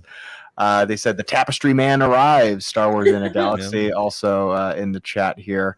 Noah, I really, we mentioned before that you and I are not members of this wonderful community here. But despite that fact, we've got to talk about ship, guys. What is, Noah, your biggest Star Wars ship where you see this couple and you're like, it's there. Let's explore it. Let's go there. What is your biggest Star Wars ship, Noah? It's hard because there no pressure. No pressure. No pressure. There's only one answer. All ships are valid, Brian. All ships are valid. The frustrating thing is that there's, everybody can talk all day about Finn and Poe and just be right. But I feel like that's one of those things that's like, no, we all pretty much get it. But what is it that people are missing? And I do think that this is just a little bit out there. I do think that Obi-Wan and Maul get along more than they think they do. That's so unhinged. What the hell? There's like there's enemies kind to of lovers, baby. Enemies to lovers. I'm just saying there's kind of like there's tension there, obviously, and they always say that the line between love and hate is much blurrier than you actually think. And just watching most of the Clone Wars, I'm like, these guys would be really good friends. They'd be really good friends. Yes, really good friends. Did we see the way that Obi-Wan tenderly held his dying body? Yes, we did. Slowly closed his we eyes? did. Like there was love there. Yes, we there did. Was love there. Mm-hmm. Puts an entirely new definition to horny. That's if we want to go there, we can. If we want to go there, we can. I will say mine, and then I will kick it over to Brian and M. I wanted to say Revenge of the Sith. General Grievous, and Anakin, man. He says he expected to be a little older. He kind of, I don't know. I feel like there's a little bit of playfulness, and he says, you're shorter than I expected. I don't know about you guys. I feel like they're almost like flirting a little bit there. Am I reading between the lines here, or do you guys think that there's something there? Again, enemies to lovers. That's a heady combination. It's a trope for a reason. Yep. Also, space is gay. Yeah. It's not too far off from like the I'm sorry, milady. Like that has the same cadence as his conversation with Grievous. That's amazing. Mhm. Brian or M, whichever whichever one of you is just itching to talk about yours. Do you guys have any favorite ships that you've maybe controversial ones that you've had on the show, but you Oh. stand by? Well, it shouldn't be controversial because they're amazing, but Emma's a Raylo, and Raylos are amazing, wonderful people, and we love our blue butterflies. It should not be controversial. Unfortunately, on Twitter, jerks make it controversial. Okay, let's and let's talk about that one. What okay, let's start from the beginning. When did this Raylo, idea kind of first manifest? Was there a moment or a scene where you went, "Oh, well, hold on a minute," or was it simply promotional? You were like, "What's under the mask?" He looks so mysterious. Where did this really begin? Well, okay, so my story is that I wasn't actually like a real like hardcore Raylo until Rise of Skywalker. Interesting. Yeah. So like I was always down for Ben Solo because I am actually an OG canon shipper. Like I actually am an Annie Dalla and a Han Leia shipper. So when I went to see The Force Awakens, I was so excited to see Han and Leia's child and see how all of that had turned out. Yeah. And then I was very dismayed to see that their family was so broken. And but I stuck with it. I kept watching the movies, and I really wanted to see him redeemed, take this like emotional journey to developing into the person that he was meant to be, despite all of his obstacles. And then so I was always really emotionally invested in his journey, and of course I loved Rey. Like, I mean, I remember thinking when I watched The Last Jedi, I was like, like it would be kind of cool if the movies like threw these two together. But the finger touch, man, the finger touch, come on. The finger touch is there. Oh my gosh, that was so captivating to me. But I wasn't super emotionally invested. And then and then when I saw the kiss in Rise of Skywalker, I literally squeed. Like I made like a squeaking noise in the theater. Amazing. And yeah, so I left the movie theater like a full-on Raylo, and I dove headfirst into fan fiction, and I started reading fan fiction voraciously and writing it. And yeah, so I do both of those things. Like I'm really involved in the fan creation community, like fan art and fan fiction and all that stuff. Yeah, so that's I ship but the thing is I'll ship anybody. Like there are so many Star Wars characters that I will ship together, like, and so many different pairings that I will read fics about. I read voraciously. So and like I'm down for like Ray Rose. I'm down for like that's a good one. Like Obi Dalla. I'm down for Obi Annie. Like there's just so many ships that I'm well Noah, we have some of those ships in the chat here. I feel like now we kind of have to call it the steam room because they're I feel like it's being taken over now. Yeah, we brought the steam room with us. Yes, you did. Noah, do you want to go ahead and sound off on some of the suggestions that we have here for some Star Wars ships? Yeah, well, Chase agrees that Raylo is, and Finn and Poe as well, are kind of the main ones. Also, definitely calling attention to Obi-Wan and Maul, as that's a possibility. And let's see, is there anyone else that has? What choice chimed in and said some Obi-Wan and Ventress, which is an excellent choice. That's an excellent one. If that's not worth a donation, I don't know what is. Absolutely. Brian, excuse me, do you have any particular favorites? Maybe some strange ones that, the Raylo, I've heard that one before. Do you have any that are going to blow our mind here? Well, I mean, it probably won't blow your mind, but Din Cobb is like the truest of all ships. It's so good. I mean, so good. They're, like I said, it's canon. I mean, maybe what might blow your mind is I would like to ship myself with those beefy, amazing, very sexy pigs, Gamorrean guards from the Book of Boba Fett. That is blowing So my mind a little bit. let's do a We should ask. We a should bride ask pig, like a bride trivia pig. people. There's trivia people in the chat. We should ask them if the Gamorrean guards have names. Do they have names? Oh, they've got Are they to. given names? Well, I like the Book of Boba Fett ones are like particularly like scantily clad. You know, they're like practically in underwear. Where the ones in Return of the Jedi have like a full on vest situation. These are like shirtless, suns out, guns out, just ready to party. They are the hottest things that have ever been in Star Wars. Oh man! See, I knew when I brought you guys on, this is where it was gonna go, and I'm very happy that it did. We're here for it. Chase thinks they're gonna get canceled for Obi-Wan and Anakin, but that's a popular ship. It's huge now, right? Yeah. Chase also says that the Gamorrean guards may not have a name, but their names that he is referring to them as is Dom, Sub, and Switch. So. Yep. See, right. that's Chase from Pink Milk. That's our Chase, and they're doing the work of queer people right there. Dom, Sub, and Switch. If you don't know what it is, Google it. Explore a whole new world that you might not know is there, and liberate your minds. Yeah, they are welcome on this show anytime they want to. Oh, the Gamorrean guards are? Yes, the Gamorrean guards are welcome on the show anytime they want to. Oh man, that's great. But before we, close out here, we do have 5 or so minutes left, and you guys joining us here. Em, tell us a little bit about Pink Milk. What are you guys working on now? What have you got going on in the future? Excuse me. Anything that you guys are really looking forward to that you guys have cooking up?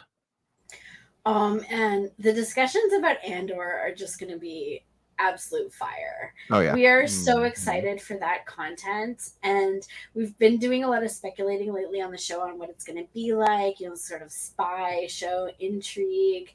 I mean, Cassian Andor is such a great character, and it's really in Rogue One, it was such a brave choice to have them show him on screen straight up murdering somebody when we first meet him. Oh yeah, and then he goes on to be like the hero of the movie. So, I mean, we can't all be Kylo Ren fangirls, just because someone murders someone on screen. Yeah. So I know that's something about Pink Milk's programming that I'm really looking forward to. Mm-hmm. What about Pride Month? Maybe Brian can tell us a bit more about what we've got. Yes, Brian, do tell. Pride Month and move out into the rest of the year.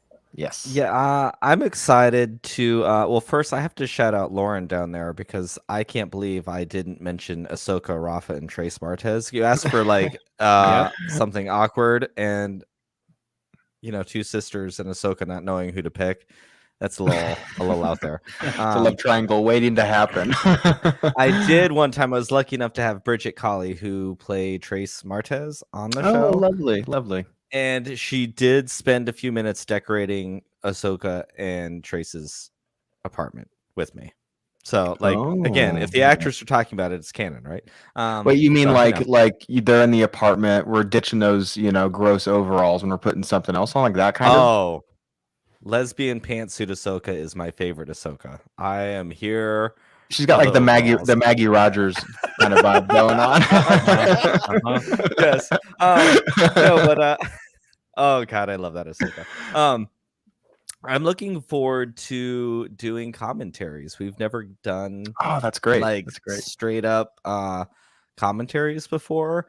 So I'm excited. I think that's what I'm looking forward to the most. And then Bad Batch is coming, and so good.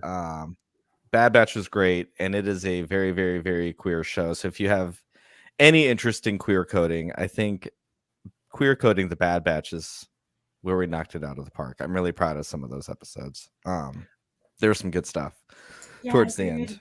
Yeah. I did want to briefly mention just a touch of a self-plug here.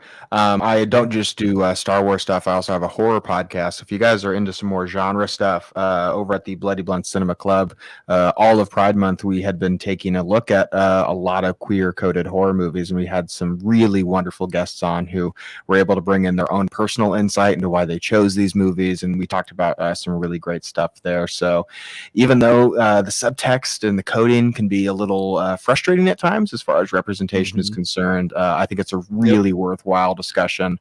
It is also just a really fun one, which is what I knew was going to be brought to this segment. And although we didn't get to dive into Obi-Wan Kenobi, I am absolutely very much so looking forward to Em and Brian coming back on our show, as well as Chase. We have to get them on here and talking about maybe Andor. Maybe you just pitched yourself on why we should have you on that discussion there. But Brian and Em, thank you guys so much for joining us here. Thank you. Thank you for having us. Absolutely. Next up, guys, we are bringing on the guests of Triad of Force. We've got Goose, excuse me, as well as Alden Diaz, as we're saying goodbye to the Pink Mill crew. Let me go ahead and welcome in the rest of this gang. Got a whole nother party going on in here. Hello, everyone. Welcome. This is the biggest one we've had yet. Look at all those screens. Look at all those lovely faces. Garrett, I told you I don't do good in crowds. Oh my goodness, we are packed. I think Jared was brought in early. Jared was brought in early. Well, if he wants to stick around here, he can. Jared can absolutely stick around. Can y'all hear me? He can stick around as long as we include Nani here because she is in the waiting room. Okay, they will be here soon. I saw 3 screens and I hit add. So yes, welcome, Jared, the Dark Jedi from the Nerd Academy podcast. He's early. You are the most punctual one on here yet. So thank you for joining us. Yeah, absolutely. I'm honored to be on for a very important cause, and I figured I'd be in early and watch from here and hop in just as I was about to open YouTube back up on my computer to actually be in the live chat. I went, "Oop, I'm on!" And then speaking of which, we've got Nani here as well. So look at all those lovely faces that we've got going on here. I mean, Jared, if you want me to kick you off, and if you want to, stretch, you don't want to pull like a vocal hammy. If you're not ready, we can kick you off and enjoy the rest of this party. If you're ready, we'd love to have you. After celebration and pulling like 5-hour day-long streams for like 4 days straight, I got this. I'm ready whenever y'all want me. He really did. So let's go ahead and just kick it off and introduce Nani and Gus from Triad of the Force before we go ahead and talk to everybody else here. Tell me about your guys' show. Kind of what are you guys all about? What do you guys love diving into? What are you looking forward to? Tell me about Triad of the Force. Well, Triad of the Force was a long time coming. Nani and I know each other for the longest time. She's actually married to one of my best friends, whom I have known since kindergarten, basically. And we would always go to her house to talk Star Wars since forever. And one time we were just at Star Wars Celebration Orlando, and we were just like, maybe we should just do this. And then we just didn't, because that's what Puerto Ricans do. We talk about doing things, and we just procrastinate. And then we don't do it. And then we don't do it. That sounds about right. And then COVID happened, and it's just like, well, now there's no excuse. It's amazing. We've got nothing better to do. Might as well. Yeah. And correct me if I'm wrong, you guys actually had a panel at Star Wars Celebration, yes? You guys had your debut on the Celebration podcast stage. What was Nani, what was that like? I wasn't able to go. Oh no! She's like, well, you were there. You were there in spirit. Completely in spirit. Yeah. Nani's spirit was very strong that day, though. You could feel I hope so. Yes. Well, it was an amazing experience because we've only been a podcast now going on 3 years, I think. This coming August, so relatively new to the game on this. So when Star Wars Celebration Anaheim was coming around and they had the form to submit for the podcast stage, we were just like, hey, what do we have to lose by submitting? And the answer was nothing. So we just submitted with a topic that we were very passionate about, because it's something that we talk about on the podcast on the regular, which is like the intersection of fandom and media, and how representation is kind of like a cyclical thing that feeds one into the other. And lo and behold, we got the email response saying like, hey, you guys are in. And it was the most surreal experience. And thankfully, Alden and Katrina, Alden, glad to see you virtually, unfortunately, instead of in person. They were able to kind of join us for that discussion and to kind of be a celebration in a quote unquote official capacity with like a Star Wars Celebration banner behind you, talking about something that you're passionate about was just the most surreal and incredible experience, and to have like people actually show up and be as passionate about the things that you want to talk about and respond to that show up. was exactly. Oh yeah, we were To terrified. actually show up is key.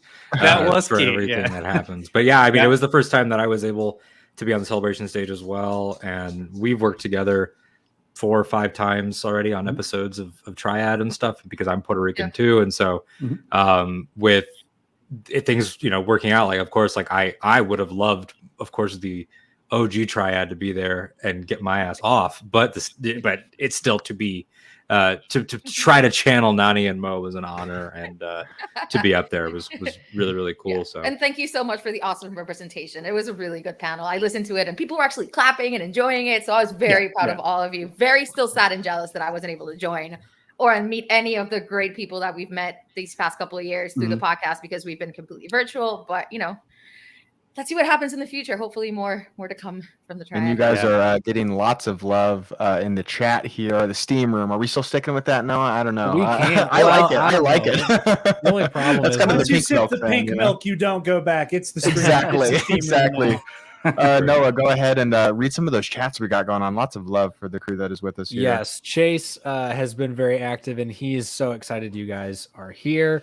Both of you, your I respective believe it's. groups. I also want to say, for since Chase is so active, I believe it's they. I believe that's we established that. So Okay. yes. And Red Rose White says, "Look, it's the Triad, sweeties." That's Am. Very That is excited. Am, I believe. Thank you. Okay, is that okay? Great. Red Rose White is Am. Okay. And let's see.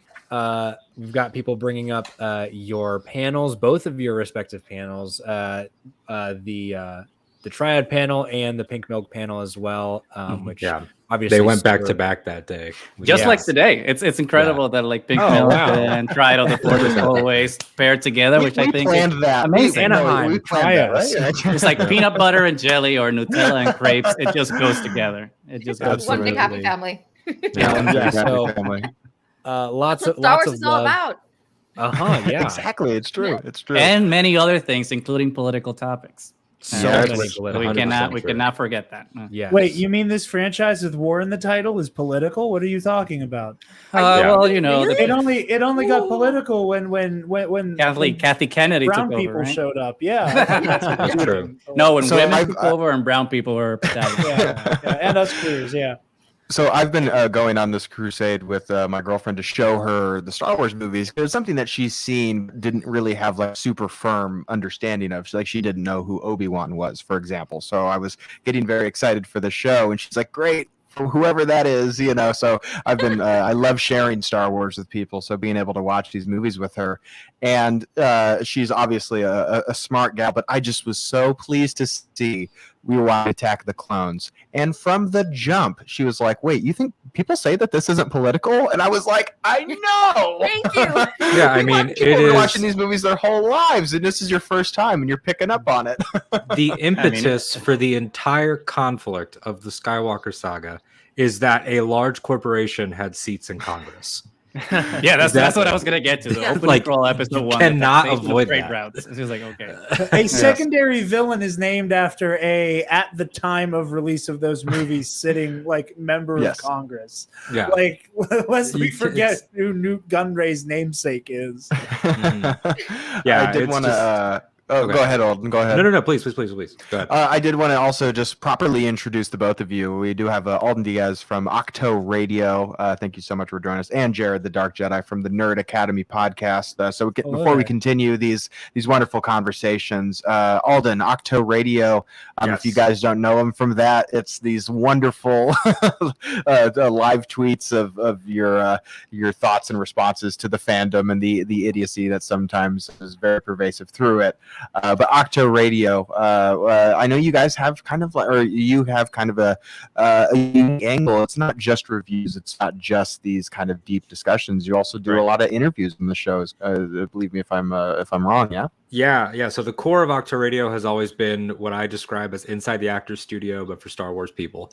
And so it's one-on-one interviews that are very, very deep dive, as deep as the person wants to go. I mean, I've had people cry on the show. Sometimes it gets really, really heavy. Sometimes it's really, really funny, just depending on who it is. And that could be career stuff. I've had Lucasfilm people on. I've had people that have been in Star Wars on, people that have written for Star Wars, several authors.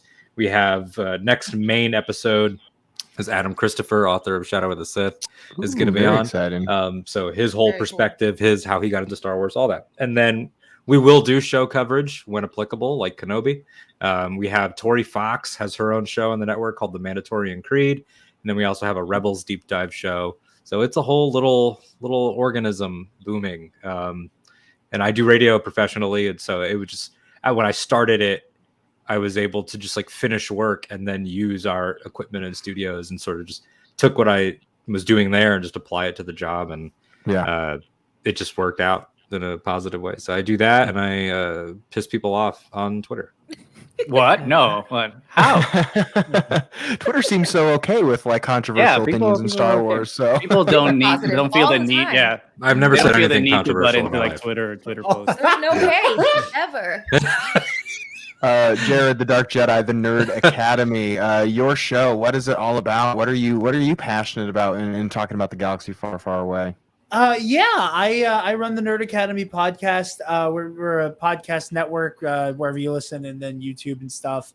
We have a video version there. We have multiple shows. The main show, the Nerd Academy podcast, is mostly superhero movie news and reviews and stuff like that. Knights of the Nerd Republic is our Star Wars show. We also have a movie club and a podcast that covers the movie Trivia Schmodown. When I get caught up on it, because work has been a bastard. I'm gonna pretend I'm not super behind on that. But yeah, we cover every little bit of fandom that we can get our grubby little hands on. So yeah, that's my whole thing. I'm the newsman. The newsman. That wait, I thought you were Jared the Dark Jedi. It should be I mean, the yeah. newsman. Dark Jedi is a little more cool sounding, just off the dome. So I'm gonna stick with of course. that.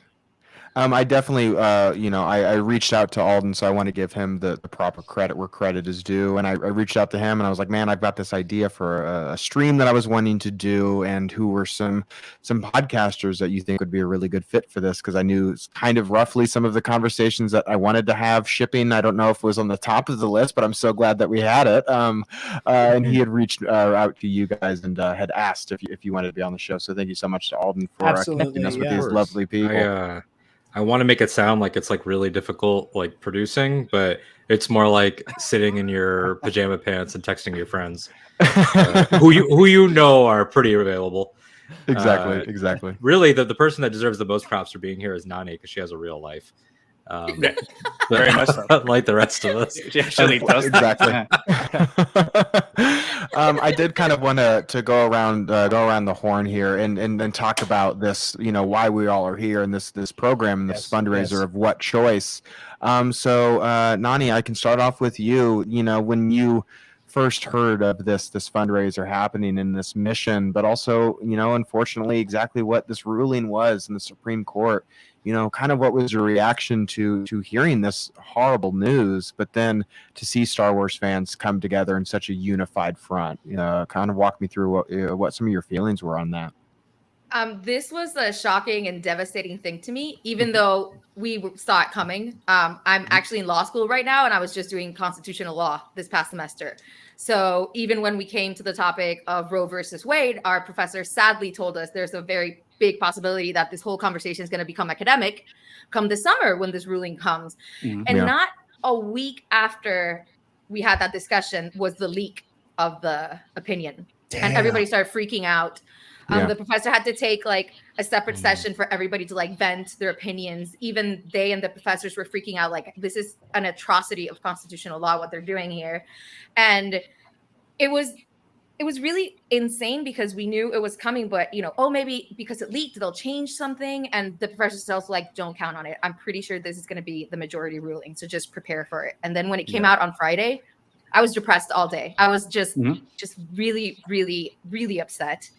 And But shortly after that, this fundraiser, and you see all these things and people standing up right away and this public outcry, and to see Star Wars fans, who is a fandom that is often very divided, to see people coming together for something so important and to see such a reaction so fast is really impressive. And it shows what we can do when we're together, and we can change things. And that's what we need to do right now, because fine, since the Supreme Court clearly is against us right now, but it doesn't have to be that way forever. And we can ask for change and we can make it happen. Yeah. So kudos to everybody that made this happen, and for more to come. Because I mean, it's only been a few days and already so much money has been raised and so much awareness. So I hope only good things come from this.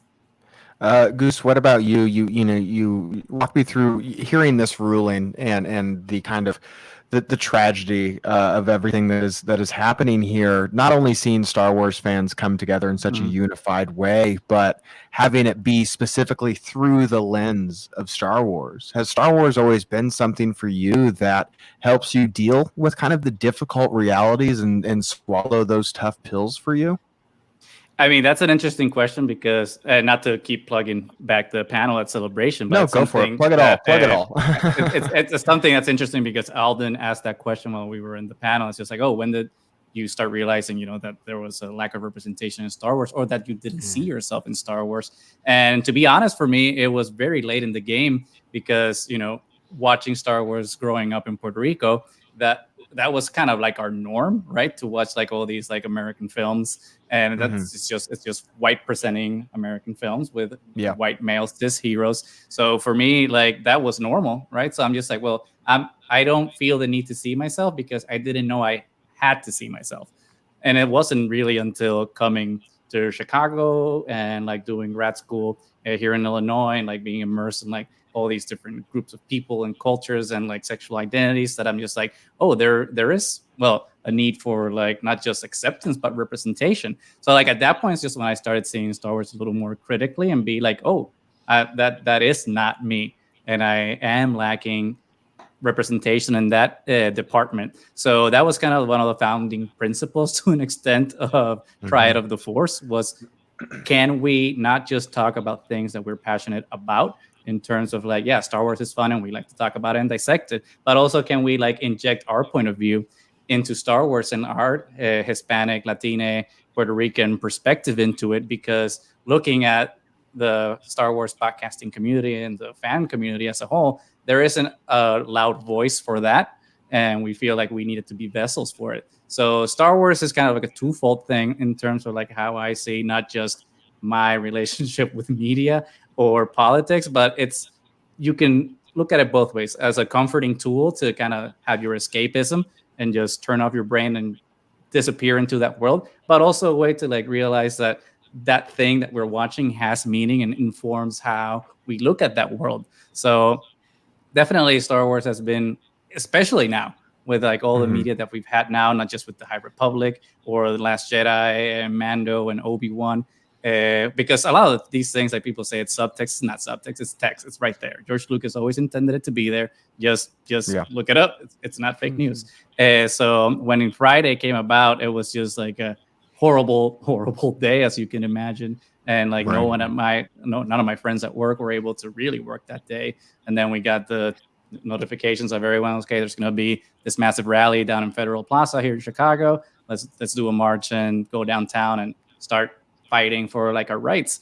And obviously there was a big responsibility to do that, because not just because it's the moral and ethical thing to do, but for me it's also like, well, I have like this platform now, as small as it may be, with Triad of the Forest, of things that we are trying to advocate for. And it would be like hypocritical in my mind if I'm talking about these things and then not actually doing anything about them.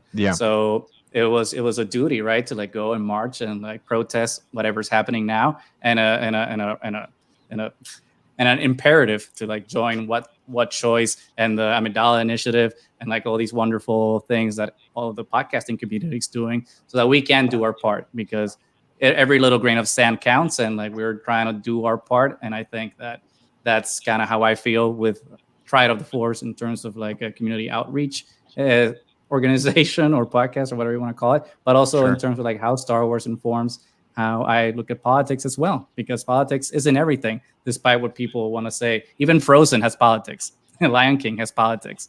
Pocahontas has politics. So yeah, politics isn't Pocahontas, everything. no way. Allegedly. Prove it. You're making it woke. You're trying to make it woke. Alden, I wanted to ask you, because I'm genuinely very curious. When you have difficult times like these and you fire up whatever Star Wars movie you decide to put on that day, is it I'm going to watch this to get the tools that I need to actively see change in my community and the world around me, or is it I just need some pew pew right now, and I want to see an N1 starfighter, and I want to hear the seismic charge, or is it both and? Are you able to enjoy both at the same time, or is it kind of one or the other for you? I feel like it has to be the grand cop out of both and, because you know, in terms of are you getting tools from it? You always have been, even if you don't realize you have been. Like in terms of everything that we consume, I just binged and caught up with Star Trek: Strange New Worlds, a show which draws a direct line from the January 6th insurrection all the way to the fall of the American state and the Third World War in the history of the Star Trek lore. You go to Star something Trek is like, woke? Well, that's new. Fox News said it was newly woke. Same with Watchmen too. Throw that in there. Yeah. As well. Oh, totally. What do go to you something mean like, Rorschach's not the good guy? Oh yeah. Oh, Cool as absolutely. hell. What are you talking Why did you put these about? masks on the bigots? Huh? Not Doesn't make any sense. to derail the conversation, but I just saw a bunch of apparently fans of The Boys are just now discovering that it's Yes. political, and I'm just like, you guys And are that Homelander's a hilarious. villain. Oh my god! you Yeah, never saw exactly. that? I'm like, Yeah. you guys are Hilarious. you're joking. Right? Homelander's Like this is this has got to Why be are a you prank. watching people? The fugue state of media literacy that it took. I'm better than you for people to go. Maybe Homelander's not nice. Maybe that's, maybe that's a mean And that's the person. thing, is that like when you say we're in a battle, right? Jared and I talk about this a lot, and we're going to talk about it some more very soon. We're in a battle with two things: a concerted effort to inject and invade a right-wing sensibility and a grifter mentality into everything that we do, which we don't need to unpack here. We will do that. Jared and I are going to do that, but it's a big thing. And then the other side is something that I did notice between Friday and now, and I'm choosing my words very carefully here. There is a pushback, I think, against what is a coping mechanism of looking to fantasy and stories in terms of allegory, in terms of inspiration, in terms of comfort, and in terms of tools, which is a fine line, because some people do need escapism, pew pew, and they should not be shamed for that. But then other times it's also about accessibility of ideas. So if you tell somebody any number of the things that we can find in Star Wars that has prepared us for this moment, or any moment that we've been through, whether that's the insurrection, whether that's the blatant collusion that happened in the 2016 election, whether that's something going all the way back to Vietnam, whatever it is, whether that's something like an X-Men, whether that's the gay metaphor in X-Men, or the civil rights metaphor in X-Men, or both, whatever you want to do, some people will say, well, how dare you try to put this in terms of pop culture? It's serious. And it's like, well, I feel like we should be encouraging our pop culture to be serious. It's not a matter of choosing, because some kid will see. I mean, how many of us, the first time we ever heard about taxation and trade was in Phantom Menace, and then you get to economics. Yeah, you get to economics and world history class, and you're like, oh, that. Or the first time I ever heard the word confederation was in regards to the Clone Wars, not the American Civil War. And so when people decry the ability of these stories to educate or to bring things in, you see very accusatory, knee-jerk reactions on the internet of, wow, another nerd trying to talk about a serious issue in terms of this. And it's like, well, George Lucas said, democracies are not taken, they're given away. And we're at this point now where the party that hasn't won a popular vote in 34 years and it is beating the party that represents 40 million more people, and an issue that not one county, not even a red county, wanted, which is all out war on anyone with a uterus, not just women, anyone with a uterus, Yeah. complete and utter war and a human rights violation. And they get to do it with impunity. So that's a big idea. That's a really depressing and hurtful idea. People having panic attacks, suicide hotline rates go through the roof on Friday. And if we can distill that down and say, hey, you teenage girl in high school, this is the story of this character that maybe you could see yourself in. And it's not that story will have the answers. Nobody is naive enough to think that. But it's that story that can help you get out of bed to find the answer. And those are very different things. So it all works hand in hand. So when you ask, am I throwing them on for any particular reason? Yeah, I'm throwing it on to see Obi-Wan Kenobi surgically beat Darth Vader's ass on whatever moon that was. But I need the come down of future Senator Leia Organa talking about making institutional change as a child. With her Latin dad, I might add. No, Puerto Rican dad. Yeah, specifically. Let's be clear. We claim him. Space Jim Smits. Space Jim Smits. Yeah, it's just the greatest. So all of that long answer to say that there's a lot of it's hard. I went right into a 2-hour recording session for a Star Wars podcast right after the news hit. I was camera off, like composing myself, trying to fight an anxiety attack. I just got into a shouting match with a family member. I've been dunking on pro-lifers all weekend. Like, it has been so anxiety inducing. And the solidarity that we've seen here with like What Choice, when I first got contacted by followers of the Force about What Choice, it just blew my mind. And then to see how fast the number has skyrocketed is so heartening. And it's not to have the naivete of saying that any problem has been fixed. We know it hasn't, but this makes a difference to see people of all walks. And that's what Star Wars is. And I don't think that it's a cynical, like, wow, you have to use corporate IP to understand things. Like, I don't like that. And I don't think that Star Wars endorses that either, because when Finn showed up to the base on Dakar, Leia didn't say, you're not the kind of ally I want. You're a stormtrooper. No, it was about making the right choice in that moment. Yeah. And there are people that have donated to this fundraiser that are beefing with each other, and that does not matter. Because, and that's just a fact. It's funny, but it's just a fact. So we'll DM about it. We'll talk about it. But that doesn't matter. Like, but then there are people that we love, like people in the chat. So exactly. That's all. Yeah, Joe, I wanted to kick it over to you in response to everything that Alden had just talked about there, and this idea of it's not necessarily I lack the tools to confront the real world, so I need the space wizard and the small green Muppet to tell me what to do.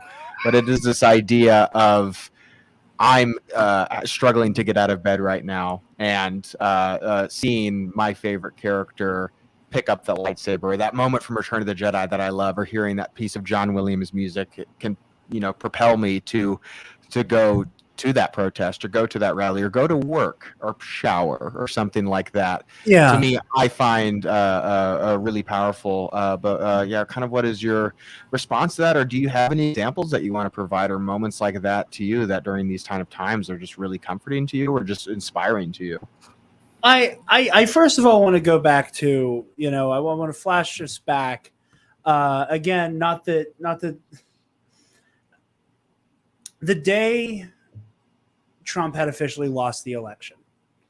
I don't think I'm the only person whose social media feed was a smattering of YouTube links, Spotify links, and Apple Music links to Victory Celebration from Return of the Jedi, or people taking videos of people waving flags in the street, doing all of that. And I saw it, and I was like, "This is beautiful." Better, but yeah. Well, calm down. That debate later. But these people having all of these concurring reactions, and I said then, and not in like an "I told you so" kind of way. I don't want it to sound like that, but in a way that I hope people realize now, like, yeah, we won, we beat the Emperor. I have bad news for those of you who haven't seen the movies. They come back, and they're worse now. And frankly, that's the if you want to use this as metaphor for right now, it's really apt.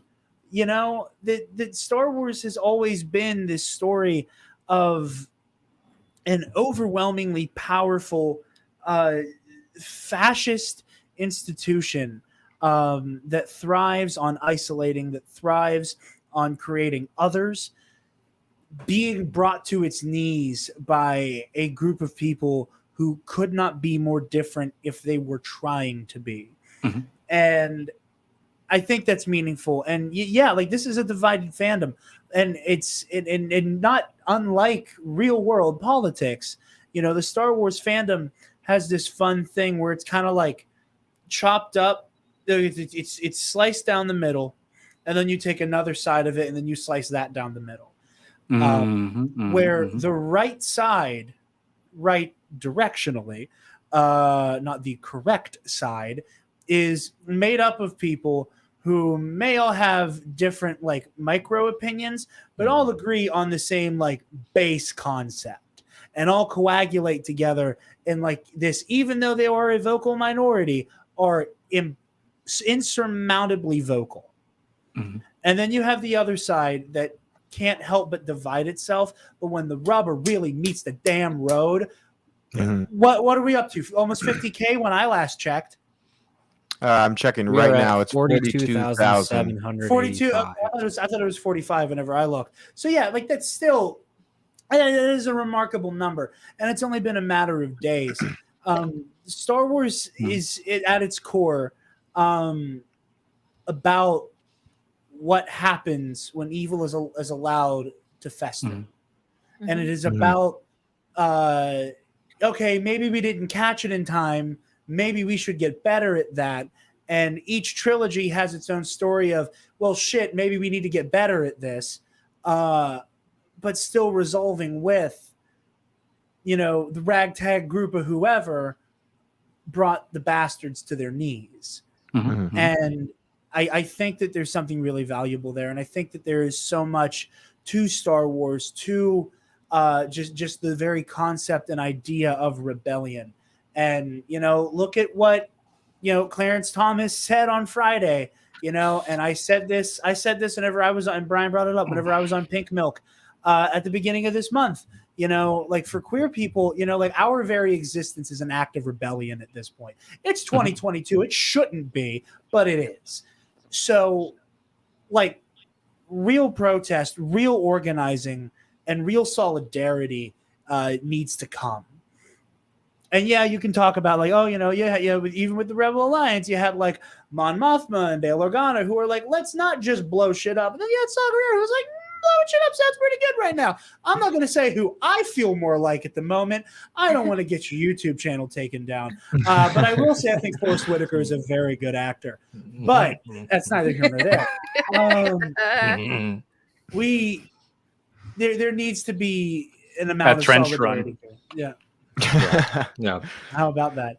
But yeah, no, I think that Star Wars is a foundational text that when you look to it and really, really want to engage with it on a deeper level, beyond Space Wizards, beyond Muppets, so many Muppets, and all of the Not whimsy. gonna lie, I could use a few more. I could use a few more Muppets. I could use a few more too. Like this is like a completely just a nerd thing, but when people say Kenobi is too human heavy, they're not wrong. That's one of the only valid. Like when you look at Jabim and Tatooine, not enough weirdos. I need to see more creatures and weirdos. True. I just want Ned Very B true. to just be straight up Fozzie Bear, and just like that would be, that would Start doing complete me there. They're like Leia's like, I figured out how to make him talk, and he just does a waka waka. Oh, there was a dinosaur with a gun in the second episode. Oh my God! What is his You have the name? gall. What is You his have the name? gall. I No, hear it's too human heavy. Got to be one of my favorite Glove Shadows. Absolutely. What about just like the white polar bear that was just like doing a wide spread? that big split, yeah, it was like 10 feet tall. That was pretty cool. Yeah, Dayu gets a pass. I did want to mention something that Jared had talked about there, and it's one of my absolutely favorite pieces of canon, but also of the sequel trilogy. And it's actually something that a lot of people point out as a flaw, is that they're like, oh, it's such a shame that we waited so long for another Star Wars movie and they just did the Empire again. And I'm like, yeah, they did. What do you think that means, man? Like, Yeah, that's how that happens. Yeah, and exploring this idea in my favorite Star Wars novel, Bloodline, and this idea that the Senate and those in power actively turned a blind eye to the warning signs and to complacency killed them. Yes, and this idea that, oh, they're just over there, they're just fanatics, or they're collecting these pieces, and they just have an appreciation for history, or whatever kind of dismissive phrase that they wanted to use there. Exactly. Exactly. Yeah. Oh, yeah. Those are the My Daddy guys. That's what the First Order is. They are the early 1900s. My daddy. Like they. And the thing is that when people say Empire again, I'm not, obviously you didn't say this, but like when the complaints come in, it's always Empire again. But that's so broad and surface. Like aesthetically, sure. It's like we just took the Stormtrooper armors to the Apple Store. We made them a little bit sleeker and nicer. Star Destroyers largely the same, TIEs largely the same. However, Grand Moff Tarkin and that generation, Kennedys, Pride, Piet, all of those people, they did not scream at the top of their lungs about how it would be the last day of the Republic, because that's a neo-Nazi thing. The children of those people are petulant, and unlike Palpatine, who played chess to trick a democracy into transition, the First Order has no desire to trick. They waited and bided their time, and then they crashed their metaphorical car into a group of protesters called Hosnian Prime. They're sloppy. There was a content creator out there, a pretty popular YouTuber, who made a video pretty early on in the sequel trilogy how they didn't feel threatened by the First Order anymore because they yell too much, and they kind of have this kind of whiny side to them. And again, it's just, I find myself oftentimes with Star Wars fans, I'm like, yeah, they are. Why? Why do you think that they're this way? And I totally agree with Alden that they do have this petulant child, white supremacist kind of energy to them. And I think it truly is one of my favorite They're all younger ideas. They're all younger until Rise, except for Kennedy. But when Pride comes in and ousts Hux, that is your older institutions of the right, like Jeff Sessions and guys like Gingrich and like all of those old just husks that are ready, Palpatine himself, to come in once the work is done by the Utes. Who still gets the seats? Who still is on the court? It's them. And so it's all a generational thing, which is why it's important to say, because a lot of times at our angriest, and I've said this, you're just like, I just can't wait till all these old mother effers just die off. But the problem is that they're teaching, and so we have to teach, because it's already. I mean, I know that like there's we'll adopt your child. Oh God, yeah, like that. I see one more of those memes, I'm jumping out of a window. Just that whole business, it's crazy, and so I think that it's important, like Jared said, an election happens and everybody turns to something that they can relate it to. When Margaret Thatcher died, the #1 song in the UK was "Ding Dong, the Witch is Dead." So it's like people will always reflect things through mythology. They always have. And so, I mean, the philosophers were doing that. And that's why mythology exists in the first place. Exactly. And this is the modern myth. And so I'm happy that there's a kid out there to keep look at Obi-Wan Kenobi who will see little Leia and start to think about, well, what can I change? Or we'll look at Reva and say, even if they can't process it, we'll start to understand how they can let go of whatever they're holding on to. So it's important. And that's the only way that you can get people focused on issues sometimes and why what choice works. Like it's not a coincidence that these efforts keep happening. And there's always the layer of, because we're Star Wars fans, because it forces people to remember why they love this, which is what you're hitting at, Garrett. It's all about why. Yeah, I want to go around the horn here, and I love the conversation that we're having, but unfortunately, time is a constraint. So we are currently over time. So I really just want to get at everybody in the panel, including you, my co-host Noah, who's been killing it with the chat, doing a wonderful job producing the show. Thank you very much. But I want to go around for everybody and just give kind of your final thoughts, and then also if you want to, close those final thoughts, just promoting what are you working on. Where can people find you, and these shows that you guys put so much thought and care into. But I just kind of want to pose the question to everybody of, we ask this question of what choice, and we look to Star Wars and we look to these myths to help us through these difficult times. And when you just respond and just and reflect on what's happened in the past few days and these tragedies that the past few days, just I'm kind of leave it pretty open ended. But from here, whether that's the types of stories that we're getting from Star Wars, the types of people that we can be apart from the galaxy far, far away.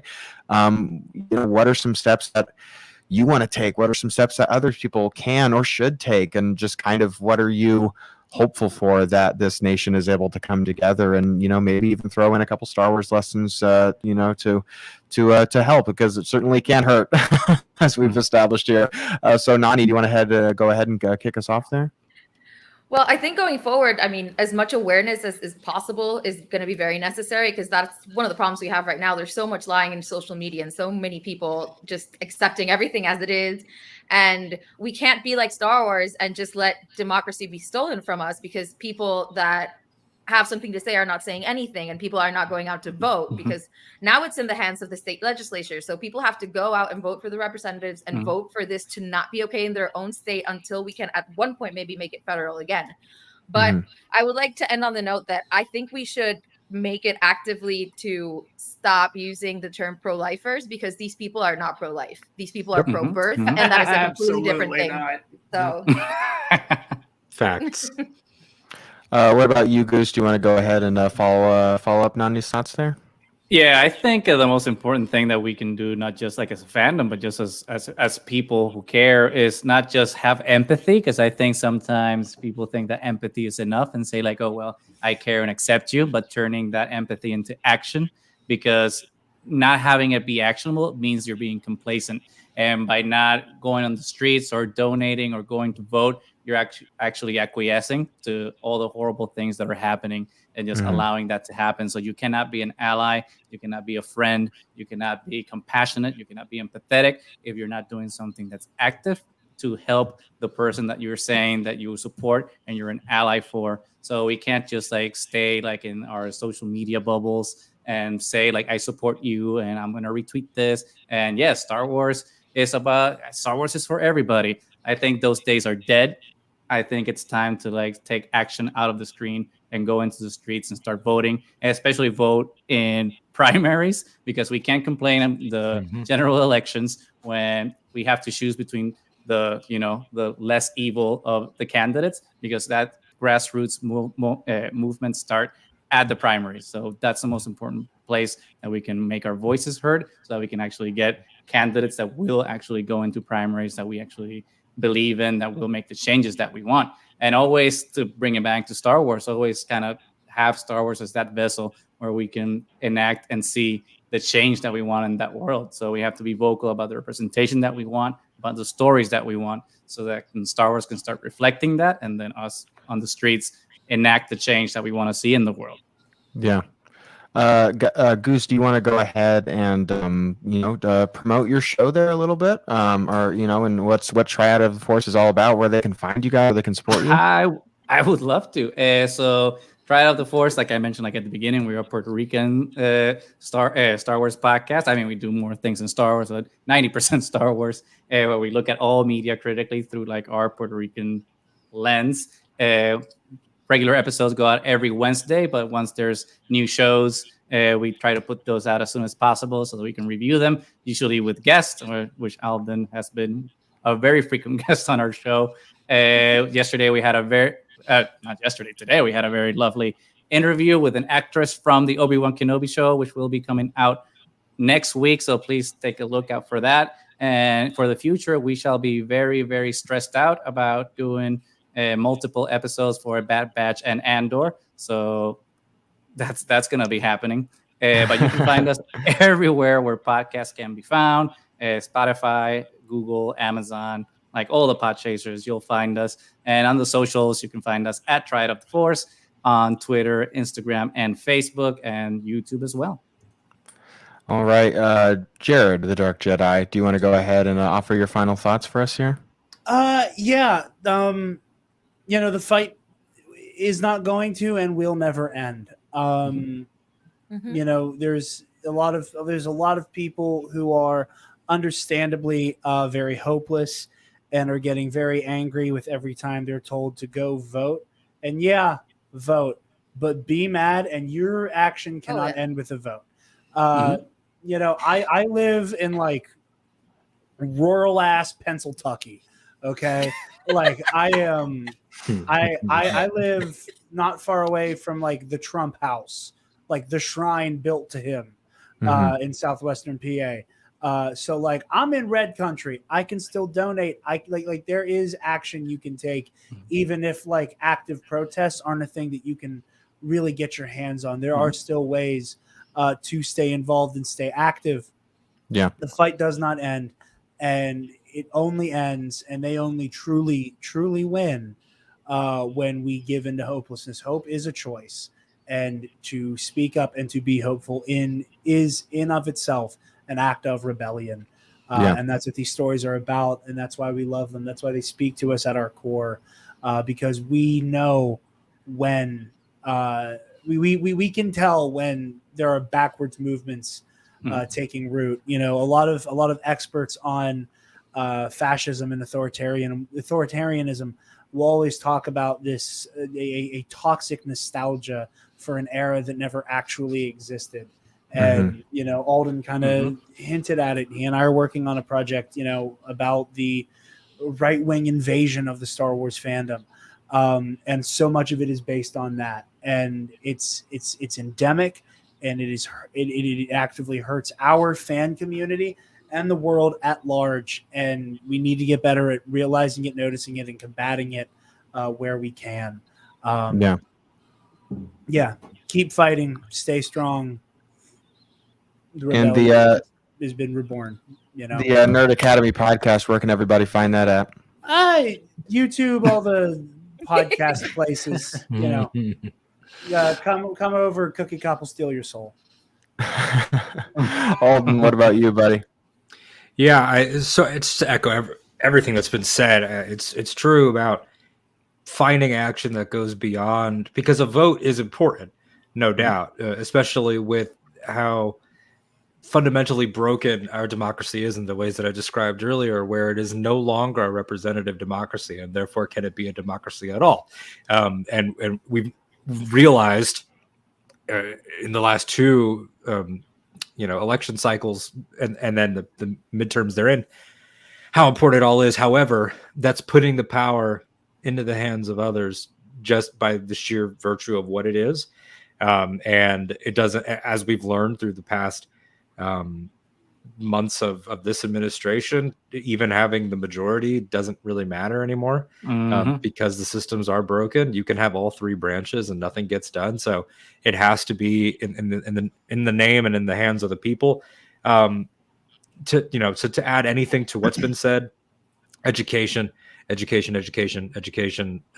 terms of not just literal, not just academia, but in terms of reaching out to local groups, to different chapters of organizations like your ACLUs, like your DSAs, finding fundraisers like this and saying, oh, what choice is benefiting the National Abortion Federation? Well, let me find out a little bit about that. Let me tell a friend about that. It's about reaching out. Reaching out is education. Showing kids things that blatantly teach them lessons is education, because in the same way that the kids of the right get raised only seeing things that feature white characters, you can teach a kid about the world with the right book, with the right film, with the right anything. So I will quote two films before I get out of here. One, V for Vendetta. People should not be afraid of their governments. Governments should be afraid of their people. Gotcha. Two, right. The not at all controversial Rise of Skywalker. they win by making you think you're alone.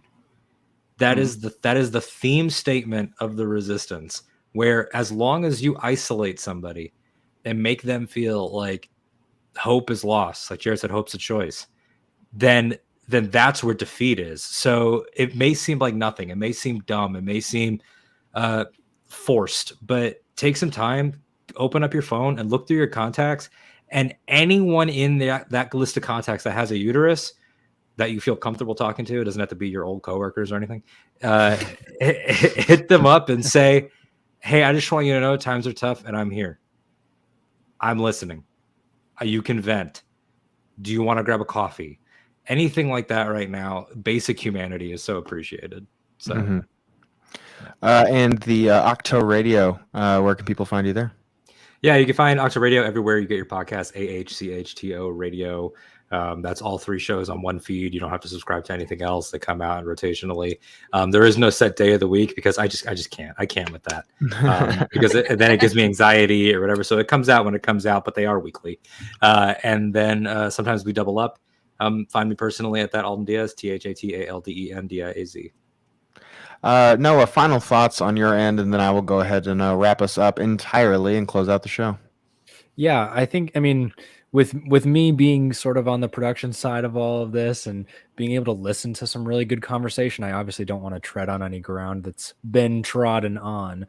But just one thing that I always think of is Garrett and I talk a lot about, we'll just say someone that is close to me. Obviously, anonymity is preferred, I guess, because I don't have permission to say their name here or their relation to me. But there's a person that I'm close to that is just not really with it. They're just not. And it's not, of any malintent or, any hatred or anything like that. It's just not something that, like we were just talking about. It's not something that they are educated on necessarily. And I always think talking about these things, even in a Star Wars context, talking about There's these things. A lot of people who don't know what they don't know. I don't mean to interrupt Yes, you. But no. There's a lot of people who are so hysterically misinformed, and and I think that's a real big part of the problem. There's a lot of people who are easy to make villains out of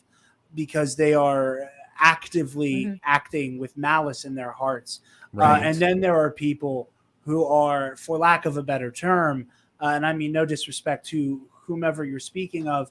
No, I go know ahead. several people this way who are too friggin' stupid for their own good and just don't get it.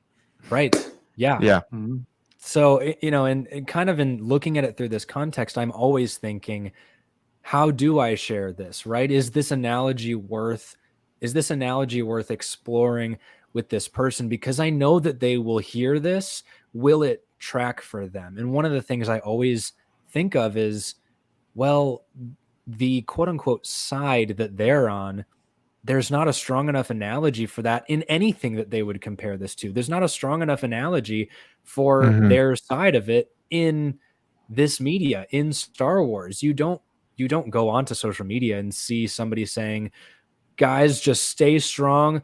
These pro-choicers will give up eventually, just like we crushed the rebellion. Like, I'm sorry, what? That just doesn't happen, right? This media that we talk about, and is it worth it at all to make these analogies, to share these conversations in the context of something like Star Wars? It just doesn't go the opposite way because these themes are ingrained. And if the problem is with you can't just translate that directly, that's pop culture. It's not the same. What they're saying is, well, it doesn't translate for me. It translates to the real world. It always has, and it will continue to do so. It's a matter of, well, is this person going to listen at all because they don't have well, actually, if you look at this scene from a different context, it's going to look more like, this side of it. It just doesn't exist. And so I always think of, kind of being able to listen again to this awesome conversation is thinking of these analogies and saying, like, it almost like you said, Jared, the people not knowing what they don't know, like I'm looking at this and I'm saying, how do they not get it? How do they not get it? But obviously trying to say, okay, well, I'm not going to make you get this, but here's what I see. And can I share that with you? Because it's unfortunate that this person is as close to me as they are, but it's a person that I love, and I won't be able to just say, I'm sorry, I can't deal with your opinion today, because this matters, and it matters now, and it's going to keep mattering. So I can't just say, I'm sorry, I can't deal with that. I'm going to have to say, we're having this conversation, and I promise you're going to think of things that you might have not thought of before. So those are my final thoughts. The last thing I wanted to close with is, again, just shouting out the chat. We do have a comment from an unofficial Tampax page that says Tampa to the max with Tampax. And I couldn't agree more. That to me just says keep on fighting the good fight. We also have Mariana Rivera in the chat who just said that she just donated a few minutes ago to the GoFundMe page. So thank you so much for your support, Mariana. It is very much appreciated. Yeah, I think in these times it's weird to host something like this and to act like we have the answers. We meaning guys that look like me, because we don't, nor should we. We've had the floor for quite a while. We've taken our best crack at it, and it's not going super well, guys. Sorry to break it to you. So I think my biggest advice that I can just give to people is just look to other people that don't look like you.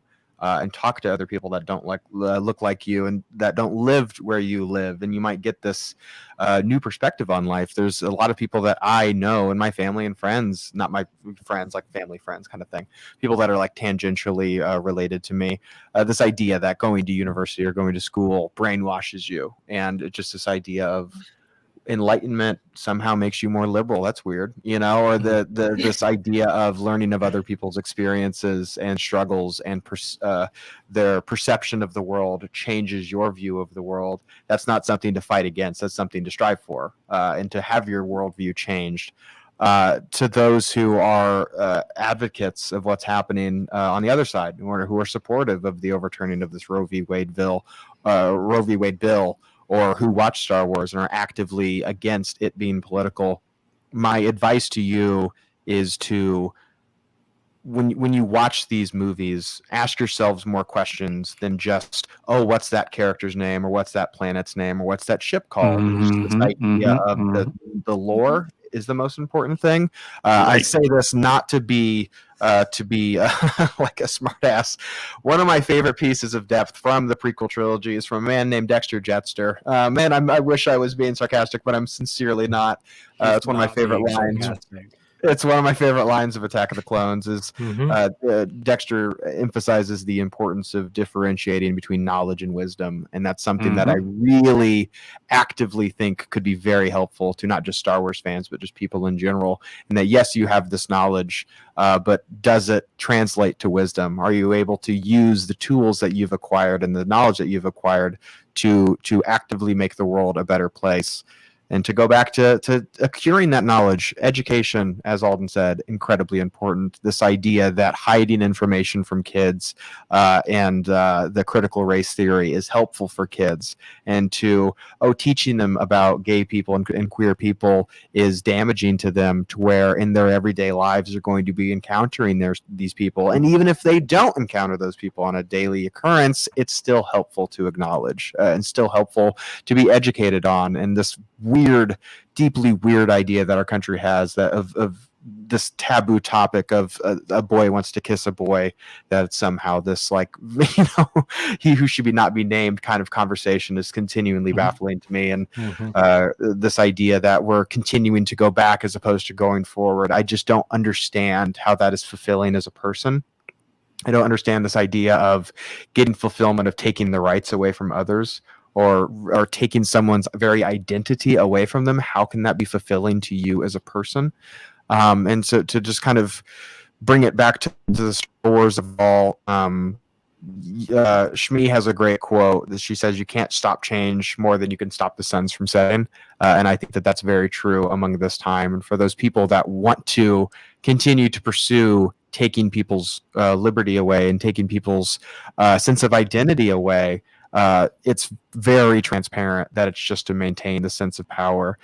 You're not pro-life; you are actively anti-life, and this idea that you are not the opposite of pro-choice is not pro-life. You are anti-choice. That idea to me is just something that I find frustrating and harrowing in these times. And understanding that people like me don't have the answers. Look to people who look different than me. I promise they will be able to bestow more wisdom than I could because of my kind of limited myopic lens of the world and what I've experienced. A middle-class white kid from Indiana, another red state. The knowledge of what I have in these times is going to be very limited. So to look to people like Pink Milk, the Nerd Academy, to Maggie Levitt, Laura Kelly, Nani, and Goose, and as well as Alden, and all these other people that we've had on the show who have been able to offer their insight, I find incredibly invaluable. And Noah had said he's on the technical side of things. He hasn't been able to offer as much insight. And I'm like, good. I wish I was talking less. I really do. Because I really love what you guys have to say. And it's been such an honor to have you guys on and for our very first live stream ever. And so, the insight that you guys have offered is truly invaluable. And I hope everybody is able to support not only this GoFundMe page and the What Choice campaign, but also your guys' show and the work that you all do. Obviously, links for all of this stuff is going to be in the link in the descriptions below. But thank you guys so much again for joining us here. It was a real pleasure to be able to talk with all of you. I wish it was under better circumstances. Unfortunately, it's not. But sometimes that's kind of the unfortunate reality of the world that we live in. And I can't wait to go back to Star Wars Celebration and give you guys all a big hug in person. Absolutely. I want to mosh again. I want to mosh again too. Hey, but let again, me tell you, this is a non sequitur just about Celebration. Like I said, Yes. I wasn't there. I was covering it live from my little, Nerd Academy bunker. I got lots of FaceTime calls from a lot of after parties, and I am impressed by some of y'all's stamina.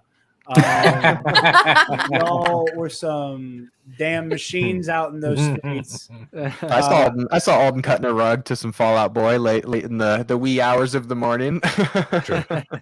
It's true. All of it. Y'all impressed me. That's all I'm gonna say. This is why I didn't take pictures or videos. This is like That's what right. happened. No one needs to know. I think I got some goose in the background of some of mine. Yes, Yeah. maybe. Incriminating photos. Maybe. Who knows? I can't run for president anymore. Fans. Yes. So J again, Rose on the roof. Thank you guys all so much again for joining us. Please support What Choice. If you guys financially are not able to support, I understand, but you can still retweet. All of that kind of stuff is free. And talking to other people, sharing this link, sharing the links of those down below is still very helpful, and it's free. So again, guys, thank you all so much for joining us. I look forward to talking to you all again, but about does it here on this live stream, and I'm looking forward to seeing all of your lovely faces again shortly. So thank you guys again so much. Thanks All for right. having us. Bye. Yes. Thank you. All right. Bye, everybody.